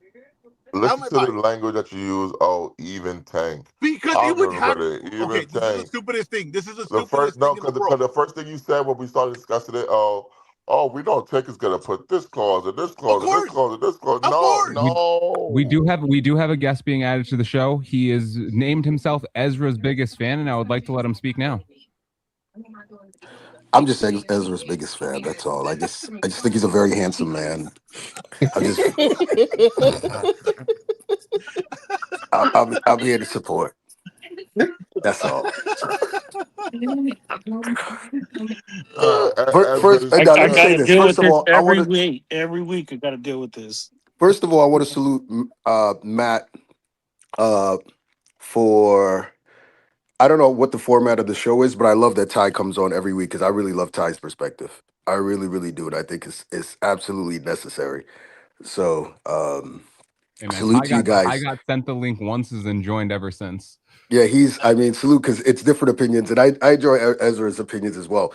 Ezra, you're wrong about the Devin thing. There have been significant talks. Stop trying to already, because you're kind of showing your bias whether you want to admit it or not. I will not admit it. Let me finish. All right. You have hours to talk and you love doing it. Stop already trying to discredit or say, well, this or that or this or that. If it does happen, which I think is a long shot, but if it does happen, it's because both sides have agreed. But make no mistake about it, that's the fight that Tank wants. Okay, all right. I'll leave with this too, with regard to what you're saying about weight cutting, this and that. You're a little off there too. Okay. So look, it's up to the two fighters. I don't know if it happens, but like I said, I think it's a long shot just simply because of the timeline. Not necessarily any stipulations or financial, despite what's going on, on social media. I just think the timeline may be an issue, but yeah, shut it. All right. I'm just gonna say one thing. Maybe Tango wants to fight, but I think he wants it under certain stipulations. That's all. Oh, come on. Yeah, Oh I'm sure my both sides God, want what it are under we certain doing, stipulations. bro? You keep pretending as if one guy's doing all the heavy lifting. Which is just not true. I mean, just not true. The guy's waiting at 133 for his past 2 or 3 fights. He could easily make 130, quite frankly. He's about 5'6", 5'7", 5'5", I don't know. You know. Hey, I'll So tell you this. stop acting as if That it's just one motherfucker is person that 5'6", has to make and all I'm the 5'10". sacrifices. But here's the thing, right? Here's the thing. I said if they go to 144, I'm okay with it. If they go 143, I'm okay with it. So the reason why I As said respectfully, what you're okay with really doesn't matter. It's what the two fighters are okay with, and but at the end of the day, at the end of the day, it's what the two fighters are agreeable to doing. You're speaking as if you know their minds. You already have a foregone conclusion. You kind of told on yourself when you were like, even Tank. No, because the reason I say that is because you guys, Who's you guys? Matt and Mike are choosing to say that I'm biased towards Tank when I'm not. You are. You're No, you're definitely are. biased I mean, against. You're biased it showed. against. You're biased You against kind of Tank. showed your hand there a little bit. No, because Do better. what I'm saying is I don't like the catch weight, and I'm sorry, I don't like the rehydration clause. And Tank has done rehydration clause before. Everyone's done rehydration clauses. Manny Pacquiao's entire prime was nothing but rehydration clauses. Were you following the sport then? Do you actually discredit any of his wins? Do you know how many rehydration clauses have taken place that you never knew about? No. I hear you spout a lot of things, talk about a lot of fights, and I just chuckle because a lot of these fights had catch weights and rehydration clauses. Oscar De La Hoya had a bunch of rehydration clauses. Stop it. And what we've learned, right? And we should. And you know what, Matt? Write the article. Let's write an article on the history of rehydration clauses and the results of them. Because I guarantee I'm done. You write that article. Hold on. You write that article. I guarantee the guy coming I down. guarantee you don't know 60 to 70% of the fights that had rehydration clauses. I promise you don't know. I guarantee the rehydration clause of the guy that came down and it affected more lost majority of those fights. I'd say I would 90%. guarantee it. And I would, and it is a huge disadvantage. And we learned that. Ezra, you can't make an argument based on that. Unless you've done the research and said that, hold on. Unless you've actually done the research and can say that, kill that conversation until you've actually done that. When we watch, dude, you have not done any research on it. I promise you don't even know most of the fights that actually had clauses in it. So kill it. Just stop. When you watch a fight, the rehydration clause, it's obvious to when see you watch the fight, as if you know most of the fights that had rehydration clauses. You do not know, therefore you cannot make that argument. Well, you could definitely make the argument just by no, watching you can't. Performance. You could definitely make the argument just by watching the performance and watching the guy be a shell of himself in the ring. You definitely can make. But Ezra, you don't know which fights. Ezra, you do not. Like I said, I promise you do not know 60 to 70% of the fights that have had those kind of clauses. Probably more. I'm being generous towards you. I said 90. But you don't even know what goes into a bad performance, though, Ezra. It could be Ezra. I value your opinion, but what you're saying right now is based in nothing.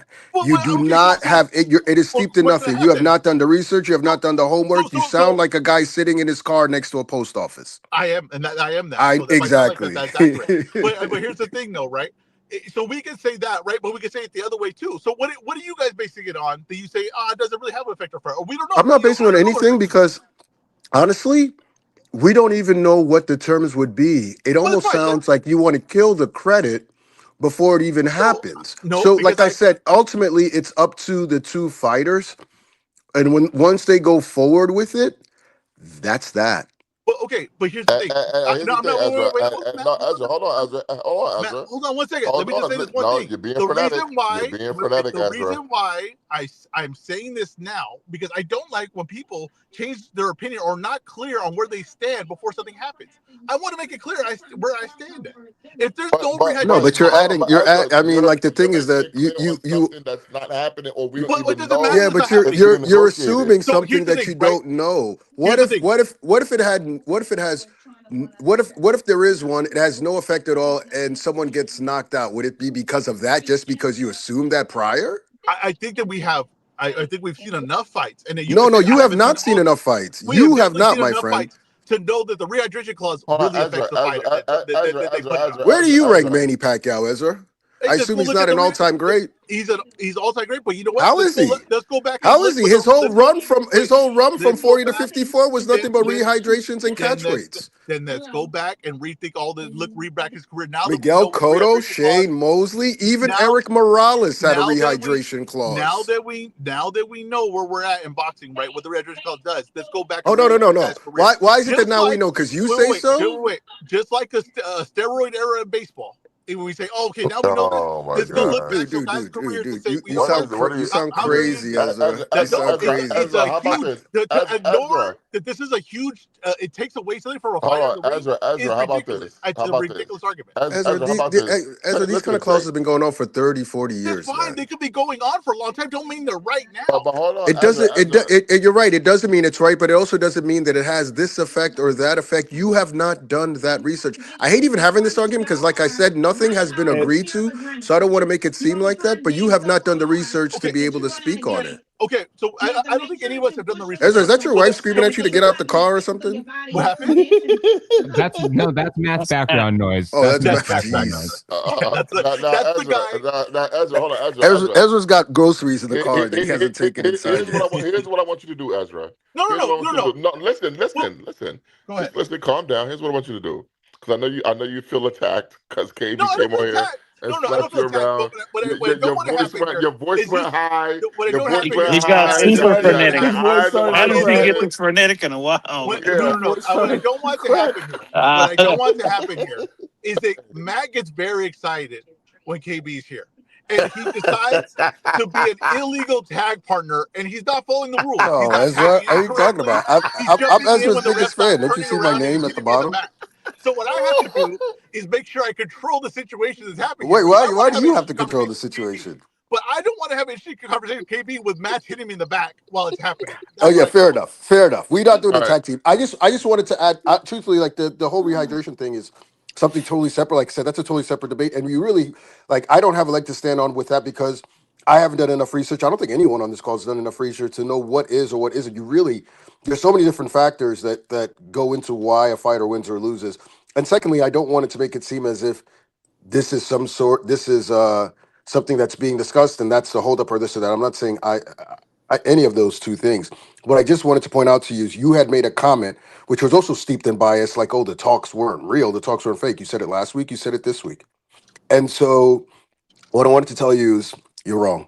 Okay, I'll accept that. I don't know any more information that I would think you have better information than me 100% on that. So if you say that, I accept it and I say, okay, I was wrong on that. Now, what I feel like I might be right about, but we don't know yet, we'll see if it ever gets made over the line, is that they're going to put a rehydration club. That's what I feel like. Oh my God. Oh my God. You wanted me to do something. I'm ready to listen. All right, here's what I want you to do, Ezra. All right. You have until 2027. I don't like a deadline. You have until 2027. Okay. I don't like a deadline. Go ahead. All right. I would like you to research as many fights as you can that had rehydration clauses. We want to know who put the rehydration clause and how did it affect the fight. If the guy who put it won, or if the guy who had the rehydration clause put on him won. Okay, I will do that. I will do that. Yes, because I have a feeling I know what the outcome's going to be. Now, I want to ask you this, right? Just let me ask you this: do you think the rehydration clause have an effect on the fight? I don't know because I think a lot. Here's what I think. Here's what I think. Here's what I think. I say no. Here's what I think. I think a lot goes. Say no. I'll say this. I think it depends on the fighter. And I also think what also depends on a fighter is if you're being told to go up 10, 15 pounds also. Well, I mean, here's the thing though, right? Are you being told, just saying, or do you want a fight? Like, are you going and making a decision? Because I don't think, here's the thing, I don't think anyone's forcing your hand to go up. You go up, you go up. I mean, that is right there. That's a career move and decision. Same thing with rehydration clause, right? No one's forcing your hand. My thing is exactly. That's just moving. So what are you saying? Right? Which exactly. is the rules. But a rehydration clause, right? No one's forcing your hand to do it. It's the same thing. It's it's an advantage I think you put on someone. No, Ezra. You started your whole with conversation with no one is telling you to do something, but then you're saying about the rehydration. No one is telling anyone to do that either. It's the same thing. Just let it go, my friend. But can we point out one key thing? The guy that usually is able to put a rehydration clause on someone is the guy that is the massive A side, the massive star of the fight. Like no, that's that's not true. You can also argue that there have been A sides who wanted there have been A sides who are in that exact opposite position. I mean, it works both ways, right? And so to me, like a lot of people like the point I'm making with respect to that is that it's not easy for everyone to move up either. You know, not everyone is Manny Pacquiao. And so if Manny Pacquiao moves up to 140, Manny Pacquiao moves up to 47, Manny Pacquiao moves up to 54, he may need like, hey, I need this stipulation. Now, did Manny Pacquiao kick your ass because of that stipulation, or was Manny Pacquiao just better than you? Oh, you know what? It's hard to say. Right. You really can't. And then it's like, also factor in the fact that Manny Pacquiao is the one moving up. Right, like he's the one. He's taking a risk too. He's getting hit by hit in the face by a guy who's way bigger than him. Yeah, he's choosing to come up in the weight classes though. He's saying, and you're choosing to fight him under a rehydration clause. They both choose. No one's got a gun to their exactly. That's what it is. I don't think I have an issue with the argument KB's making. I think Ezra would to me. I think with the rehydration clause and the people instituting them when they're moving up is if you think you're better than someone, you should be able to beat them at the full weight. That's my take on it. Yeah, I agree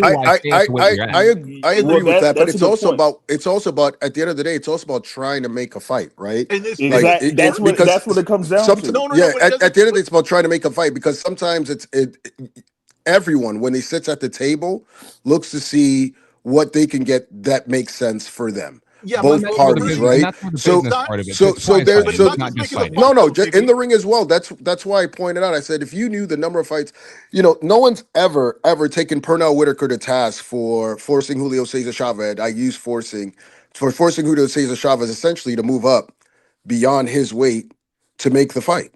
If Bernard Hopkins, who looked like a damn skeleton against Oscar De La Hoya. If Oscar De La Hoya had stopped Bernard Hopkins, do you think folks would have said it's because Bernard Hopkins was forced to fight at a 156 catch weight with a rehydration clause? No. So the bottom line, but that's not what happened. Bernard Hopkins stopped him, right? Yep. With all of those clauses. So there's so many different. There's so many different. Wait. Can I say? Even more, I wasn't done, but sure, go ahead. Even more credit to Bernard Hopkins for that win. No, it's not even more. You never said even more credit till just today. Be honest. You haven't. Credit. You weren't like, wow, I give him more credit for beating Oscar because he had to do this. You never said that didn't know before. about rehydration clauses. Yeah, but that's my point. So don't talk about it, Ezra. You don't know about it. What you're saying is, you know about it now, but you didn't know about then, so we can't judge it. No. Now that just make you rethink everything you saw. No, that should make you rethink everything you saw, because what I'm saying is that your assumption about rehydration clauses is not right because you have not done any research. You don't know whether it affects or not. I mean, the whole I don't even want to get bogged down in this because, like I said, I've not heard it's a stipulation that's killing anything. Can I say this? But the thing is that two parties agree. That's one. And once the two parties agree, whatever happens. Now, we of course on the outside can say, okay, yeah, this weight was too big for him, this and that, et cetera, et cetera. But for you to make a definitive statement like that, you started off, please look at it from my perspective, Ezra. You started off by saying that the negotiations weren't even real and basically saying that Tank is effing around. And then you go off by saying, well, if it happens, it's going to be this and that, this and that, this and that, and basically he's not going to get credit. And then Matt kind of forced you, and you were like, hey, I might even give Tank credit. I mean, you said something to that effect. So what I'm saying to you is that you are showing through this entire process your bias. First of all, you get what I'm saying? I know you want to admit it. I get your perspective, but I will say I know you want to admit it, but you're showing your bias through step by step. So even when I point out to you, actually no, Ezra, I went out of my way to the conversations are real. You're like, okay, fine, I admit that. But if it happens and this and that, it's like, dude, step back. You see, that's the thing. Is that what I don't like is when people talk about boxing, right? They talk about boxing. They always don't cover what it could possibly be, so they have a definitive opinion. I want to have a definitive opinion. So in case this happens, I can't go back and say, well, Ezra, look behind you. No. But what I'm look behind you, Ezra. Behind you. I'm gonna ignore that. Just the distraction. See Matt playing illegal tag partner again. So here we go. Right here we go. I want a definitive statement, so I cannot go back. This is where I I can't hear a stand. thing Ezra's saying. Is my mic messed up? No, you're just talking nonsense. Okay. All right. Definitive. A I want bunch a of Who definitive. Shot No. John. Hold on. I want a definitive statement of where I stand under any conditions of what the fight could be made. There's not me going backwards. I'm making it definitive. Now, listen, I haven't done a lot of research on people drunk driving, but I happen to know I think it's a bad idea. It seems like a lot of disasters happen by it. Now, I've never done the research on it. I never did a study on it. I know how to, couldn't give you the percentages of it, but I kind of know it's a kind of a bad thing. When I watch these guys in rehydration classes over and over again, the guy's not the same fighter. He's not 100%. He definitely is decreased as a fighter. There's no way. And if you could say, oh, it has no effect on the fight, I think that's absolutely insanity to say. There's just no way to say that. Now, if you say, I don't know what it is, okay, that's fine. But I think we have eyeballs and we watch the fights. And when it happens, it happens. Now, when you say, okay, that's just to make a fight happen, you got to make these fights happen, whatever. But we know that it's usually not just to make a fight happen, but it's to get a payday that you would not usually get.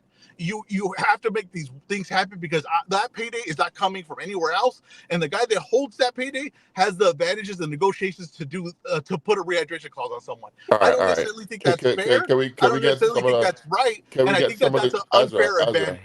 Can we get some of the user comments now? Don't interrupt me because I'm making points. Can we get into some of the user comments now? Okay, now you're just rambling. His point. Yeah, that's rambling. But this is what Matt does. No. It's not rambling. I'm covering. It's the same point he's been making over and over. You made this point already. No. It's not rambling. You're against any rehydration clause. This is exactly.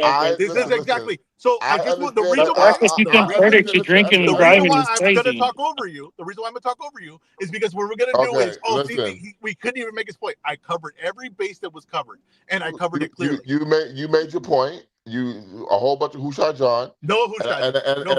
I understand that your tag team partner feels the need to defend you because you got stomped out. So, here we go. This is what it is. That's exactly what we're going to do. Let's move to the user comments. It ain't gonna happen today, my friend. It ain't gonna happen today. Let's move to the user comments, okay? Because this guy Sibby, this fucking guy Sibby. Oh, hey, I just wanted to add one more thing. Can you hear me, Huey? Yes. Yeah. Yep, I can hear you.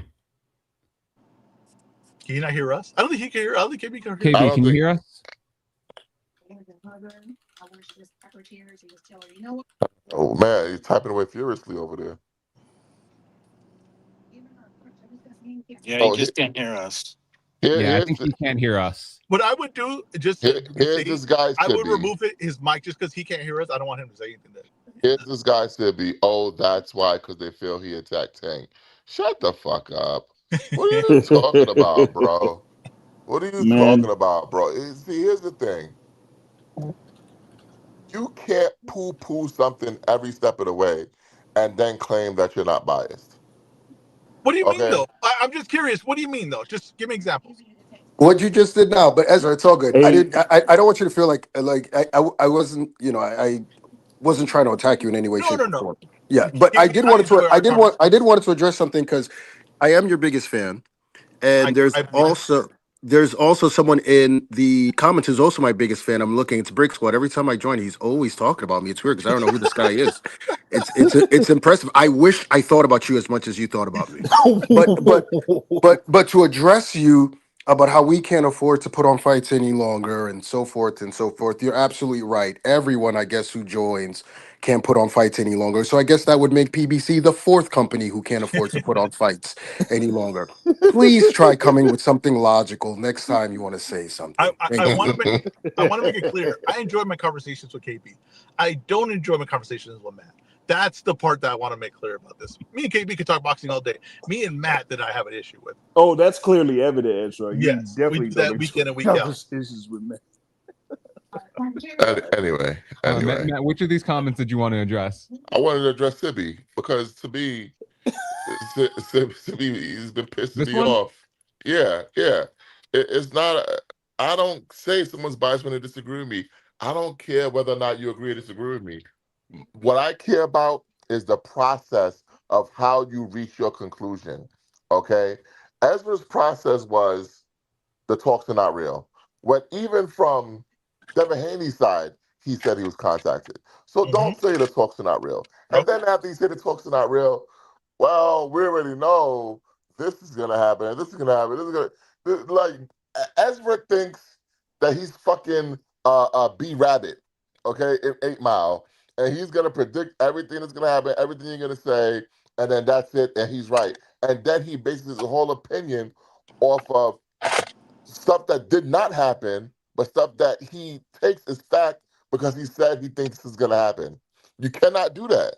Well, I mean, everything. Listen, I want to make it clear. I made this clear pretty much. I have no inside sources at all. I have none. So everything I'm doing is me projecting on just what I'm seeing, just as much as what everybody else is seeing. So But Ezra, it you don't. seems like, but Ezra, it seems like with Tank, you projected one way from beginning all the way, and I feel so like when you do that, when it's like you said it last week, actually, you were like, "This is not real. This is not happening," and then today you made that comment again, and then you go from there to you're adding caveats to if it is real. In that case, it's this, it's that, it's this and that. So I think that's where, which is fine. We're boxing fans. Like obviously, we all have like it to me I get it because we all have different opinions. We form and shape our opinions on fighters, on fights, et cetera. That's what we do as fight fans, and it's okay to admit it, you know what I mean? I But think what you guys are taking on is that I don't like Tank or not a oh no, I fan of didn't Tank as say far as that. fighter. I didn't say But I that. think that You don't even know him, but no, I don't know him. I don't nothing about him. What I am saying, right? And just like I'm fair with anyone else, I was David. To me, David Haney. I said, oh, he'll fight anyone. He'll get with anyone. Then I said, oh, you know what? He ducked Rolly Romero. And I've been consistent with that. I said, you know what? Because the way he moved and everything in the fight that he should have took, a fight that to me was a really great opportunity that I didn't think was going to come. I said, you know what? That's a great thing. And if he had that offer, he should have took it, right? I think he ducked him. So I have my opinions based on how I feel like you're moving. Now with Tank, I don't feel like he's the most guy that I could trust to fill a schedule consistently. I don't feel that way. And also, I don't feel like Tank has been the most eager guy to move up and weight to fight things. Now he has been at 140, but I always felt like he felt that I don't want to go to well, 140. these guys just started. These guys just started moving up. Like they were all the same weight for a long time, and I think that we've had this conversation before. But I think that I find it interesting. I think it's unique in the sport of boxing when when you look at, and I think Huey and I had this conversation in Vegas at some point. When you look at all the previous A sides, right? Like Canelo, when Canelo first announced that he was going to the zone, you kind of saw like a migration of super middleweights, moving over the zone and trying to get fights with Canelo because he's such a huge star. He is that A side. Oscar De La Hoya, the exact same thing. Felix Trinidad moved from Showtime to HBO. Floyd Mayweather, the exact same thing. Everyone came over to that side. Miguel Cotto left Top Rank to fight Floyd Mayweather. But I think in this era, in the social media era, and what we're seeing with Tank for some reason is that fighters can scream, we want the biggest name, and then do the exact opposite of what everyone else does when they want the biggest names. And then somehow it's the biggest name that is doing the ducking or that is doing the avoiding. It's the weirdest thing in the world. Someone to be like, I definitely want that fight. Watch me do my best to make that fight as difficult as possible to make. For some reason, I get to find criticism. in some reason, they don't get taken to task for it. So there are a lot of different factors, a lot of different things that we see, that maybe So I want to the say general this, though. public doesn't. I want to say this. I don't not accusing Tank of ducking. That's for sure. I'm not accusing him of ducking. Haney's not even in his weight class, so I would never say, "Oh, Tank has to go fight Devin Haney." I don't feel that way. But I do feel that if it was to happen and they were going to happen, there would be certain terms on it. That's what I feel. That's not a fact. That's not anything. We would have to see if that plays out that way. I'm not accusing Tank of ducking. I wouldn't be surprised. They're two divisions apart. I would assume there probably would be. But I would assume that too. Yeah, I don't think it negates. I don't think it negates anything at all. I hope it happens. I think that, what the sport is so fragmented that and particularly in those weight classes, that it's hindered a lot of things. Like if folks are arguing, not just about him, but they're arguing about all of those matchups and the difficulty in making those matchups. We're seeing it now with all of those guys, and it's because of the fragmentation. So I think they all are dealing with that. You know, and right now it's another thing. unfortunate. Another thing where when Shakur and Ryan and Haney were talking to me, I was the same thing on the rehydration clause in that fight as well. I said it cannot have a rehydration clause. I won't give Shakur full credit if it has a rehydration clause. And I thought that fight if it could happen to catch weight, I'm fine with that. A lot of people don't even like the catch weight part of it. I'm okay with that. If that takes to make a fight, I think that I think that the weights are determined. Here's the thing, Ezra. Here's the thing, right? To me, maybe it's just me. Once you agree to a certain set of terms, I don't give a shit about anything else. You step in the ring, whatever happens, happens. No, because and this is it's an extreme example, but like I said, you could tell a guy put an arm behind your back and tie it. You know what I mean? I agreed to it. Oh, but that's not. Yeah, no. But the thing is, no, it's not. That is an extreme example because it's not real, and that's not boxing. That's what I'm saying. But that's the so logic, then, though. No, it's not. It's not the logic. Do something that relates to boxing. That's like I could then say, okay, someone could put on a baseball glove. I mean, like let's talk boxing here, right? I personally feel that it's that big an event.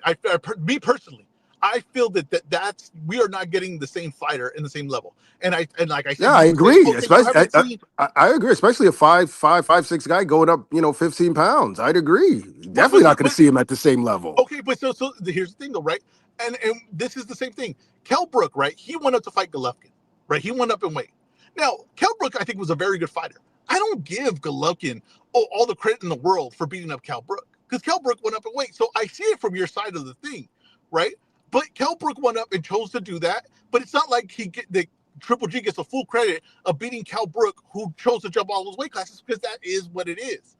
The same thing when Canelo fought Crawford. If Canelo would have beat Crawford, I would have been like, oh, Crawford's a smaller fighter. Now, he's a very, very extremely talented fighter, but he's a smaller fighter. The reason why Crawford gets so much credit is because he did make that jump and everything. He did make that jump. I get what you're saying, but I think I get what you're saying, but I think the reality is, and the great thing about boxing is that you really don't know until you see the fight, and then you can sort of see like what's what and why this is happening and so forth. Like for instance, we talked about Chavez versus Whitaker, which was at a catch weight of 145. That was significantly more advantageous to Whitaker, right? Than it was than it was to Chavez. But we watched the fight, and you knew right away he's not beating this guy's ass because he's significantly bigger than him. He's in fact, Chavez looked just as strong. He's beating his ass because he's significantly better than him. So I think in boxing you kind of have to see what happens, that fight night. So that's why it's I get what you were saying when you were like, don't switch after the fight. You know what I mean? Like I'm stating my case. Yeah, I'm stating my case now, but but yeah, in boxing you kind of have to wait and see it. And just to address my biggest fan one more time, talking about have a love affair. You have a love affair with me, bro. You have a love affair with me. You keep talking about me. I don't even know you. This is what I love about New Yorkers. Is they're I don't even know you. You know what's I don't even know you. Funny? KB is making the same mistake that I used to. I used to peek at the comments while I'm talking, and I'll just be seething like, I'll be honest with you. If I'll be honest with you, Matt. He literally every week, even when I'm not in the space or talking, literally every week he says something. So I appreciate it because it means I'm doing something right. You know what I mean? I get it. So yeah, but and let's not pretend like Devin Haney's gonna die if he can't rehydrate to 170 pounds. Like, come on, man. Ezra, has your bias against Tank changed now that you know that was a real conversation and they weren't trying to make it happen? I never had a bias towards Tank. I want to be fair. Ezra, and like I said, Ezra, we know what you have biased against. Ezra, we've been in these bases. Here's the one thing about me. If someone gives me information that's different from what I have, and I feel like that they have credible information, I will say, hey, I was wrong. That is happening. That's not true. That's like, trust me, that's not true. Now, what I will, but that's what makes Ezra so great. Is that the reason why I'm disappointed whenever Ezra's not on the show is because you know where he stands, what his stance is, and it's not going to change. He's going to stand strong on it, whether it's right or if it's wrong. You're 100% right about it, and it's usually right. Now, the thing where you guys did not sway me is where I feel about a catch weight and what I feel like would take to make that fight happen. Well, you didn't answer my question. Did it change your bias knowing that he does want that smoke? He does want the top fighters. I think that he wants that fight under a certain term. That's what I feel. Now, whether you guys care about those terms, that's the opinion of the person watching. No, I mean, like, to make a statement like that, I think all fighters Can want I say fights under something? terms. I think You know? I think every fighter wants fights under certain terms. I don't Every mind single if you fighter. want it. I don't mind if you want it in your hometown. I don't mind if you want No, it I on a mean, certain date. you just watch Shakur and Devin go back and forth about that. There's Yeah, so many. I mean, the reality is everyone wants, certain terms. You sit at the table, you figure out what's best for both sides. There's a give and take, and you make it happen. And where because and hey, where I listen. personally stand is I don't like catchweights, no matter who does it. I don't like it. If you put a catchweight on someone, I will not give you full credit on that W. I hope you're not giving Manny Pacquiao full credit No. for. But there's the thing. But KB. But here's the thing, right? You mean I'm gonna go back, rehydration, Ezra? and Ezra, you mean rehydration? I'm gonna go back and find every Pacquiao fight that had a rehydration clause, and if that's in all the upper weight classes, then I have to look at his career completely different. Oh no! It started with the Morales fights. That is not on the same level that someone else is doing it, because I don't think Floyd was putting rehydration clause on 147 fighters. I don't think he was. No, okay? Floyd was the quintessential 147 pounder. Exactly. He fought at 47 for a long. He also took 2 years to get himself right. Yeah, right? but Ezra, you know who Pacquiao didn't put a rehydration clause on? Who's that? The late great Ricky Hatton, and it was an honor for Pacquiao to share the ring with him. Yeah, what was the greatest tweet of the year? By the way, I think that was a great tweet. Was insane. I think that was a great tweet. I think people are too sensitive. And remember one thing: to the victor goes the spoils. I just want you to. Absolutely. If someone knocked me out cold, I would not put any shame on them. But every time it was something to do with me, they put that tweet out, because I would say, man, not in that post. They earned it. Hey, he said it was a great honor to share the ring with you, however briefly it was. And did he actually say that? Yeah. Every part. No, he didn't say that. Yeah, he tweeted it. Wait, can you tell me verbatim what he said?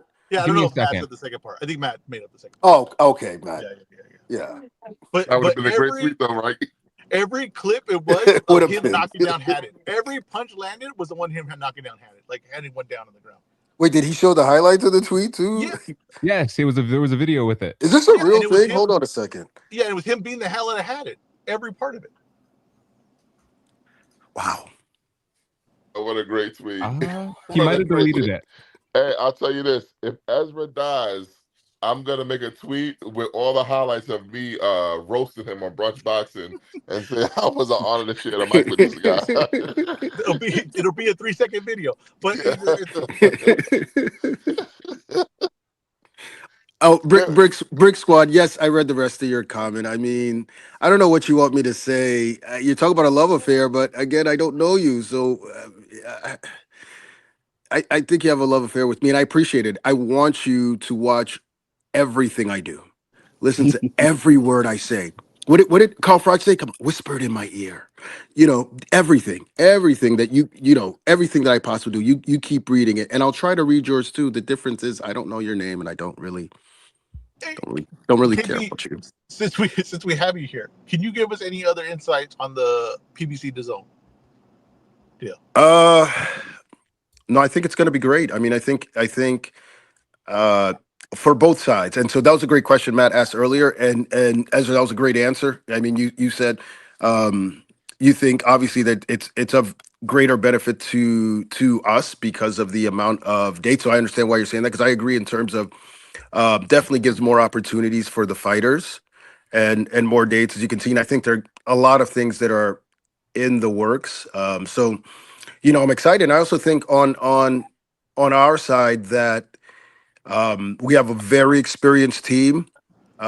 We in this country have put on the biggest events, since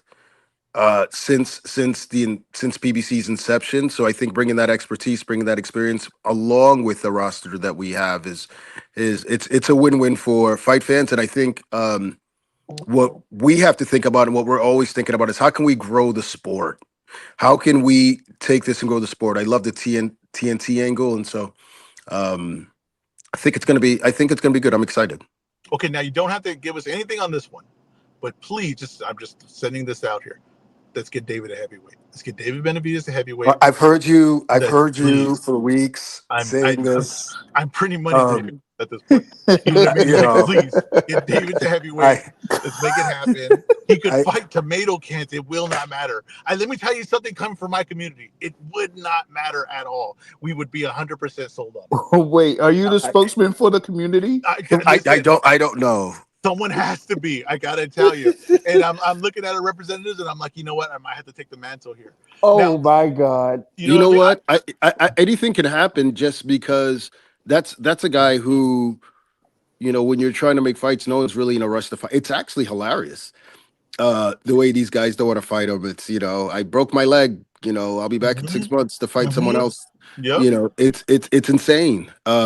Watching what these guys are doing. So he may not have a choice, And I tell you what, I put my money up against anyone. I agree. That's a bad man.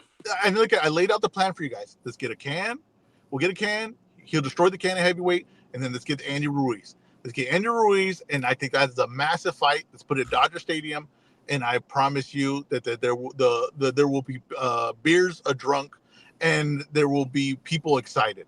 Please, let's get terrible parking out there, KB. Do not do it out there. Yeah, it's terrible parking. I mean, there'll be Ezra the analyst, I love the matchmaker, not so much. So, that's a great match. Yeah, he's a terrible matchmaker. Don't tell him that. Like, listen, there will be fight inside the ring, and there will be a bunch of fights outside the ring if that happens. Matt, it's about to be 1:30 on the East Coast. We've been going for 2 hours and 15 minutes. Send the people home.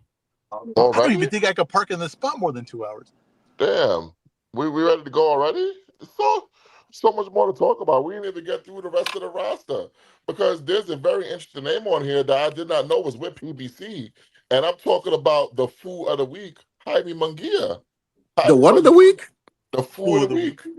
Why is he the Fool of the Week? Oh, man, you missed Mike's segment. You got to go back and watch. You missed Mike's segment. Yeah, KB, please, you appreciate if we don't touch on this. Let's just move past that part and get to talking his career. All I'm gonna say is the man went to Hong Kong and it wasn't in China. Oh, I mean, no comment. Yeah. Come on. No comment. But yeah, I mean, if you and granted, it's hard for us to keep up with the roster, but he's you go to the PBC website. It's been there for a minute. Yeah, because it's very interesting to me that you guys have low key signed some very interesting names that there was like no huge fanfare, but they're on the roster. We've never about these guys.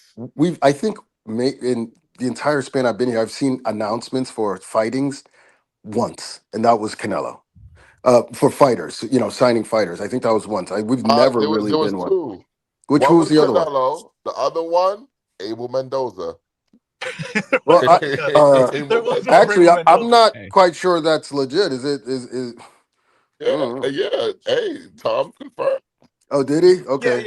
Yeah, it is. Right. It is. It's legit. I haven't seen him fight, so I don't know. I'm either have we. Trying to figure out if he's real. Right, you're not the only one that hasn't seen him fight. I gotta tell you, KB, you're not missing much. You're not missing much. All right, we're okay. Like Huey said, let's wrap this thing up. We're talking about Abel Mendoza. We clearly don't have anything else to talk about. Yeah, like Huey said, let's wrap this the show. End the show. We just want to go watch soccer, so we'll let him go. All right. First of all, thanks to KB it's for hot popping as hell in the studio, man. Thanks to KB for popping in. Thanks to Jay Beasley, the boxer, for popping in, and of course Ty, Keep It 100 Boxing, Sunday morning sermon. I love you, Ty. I mean, I appreciate your opinions and all you guys because I tune in every freaking Saturday. Now we just got to make us the official podcast of the PBC, and we got to really get this going. You got. I mean, Ezra's fun. I mean, just 3-round sparring with Tank, and then we'll think about it. KB, you have no idea how desperate I am for this to work. I might take you up on that offer. I don't care what beating I take. I've taken beatings before. We'll take another one to get on top. All right, this has been another edition of Brunch Boxing. He's our COO, the Mexican Al Heyman. Mike, he is our super producer, Huey P. He is our host, Ezra Boxing. I am Matt. We are Brunch Boxing, and we are out. For all your fight news, It's not fight news. It's brunch boxing. Brunch boxing, man. Y'all brunch boxing, man. Y'all doing y'all thing. Working hard. Big shout out to brunch boxing. What's up, man? It's Poppin giving a big shout out to brunch boxing. This your man Keith one-time Thurman. Shout out to brunch boxing. Hey, I don't even know what brunch boxing is, but shout out to them.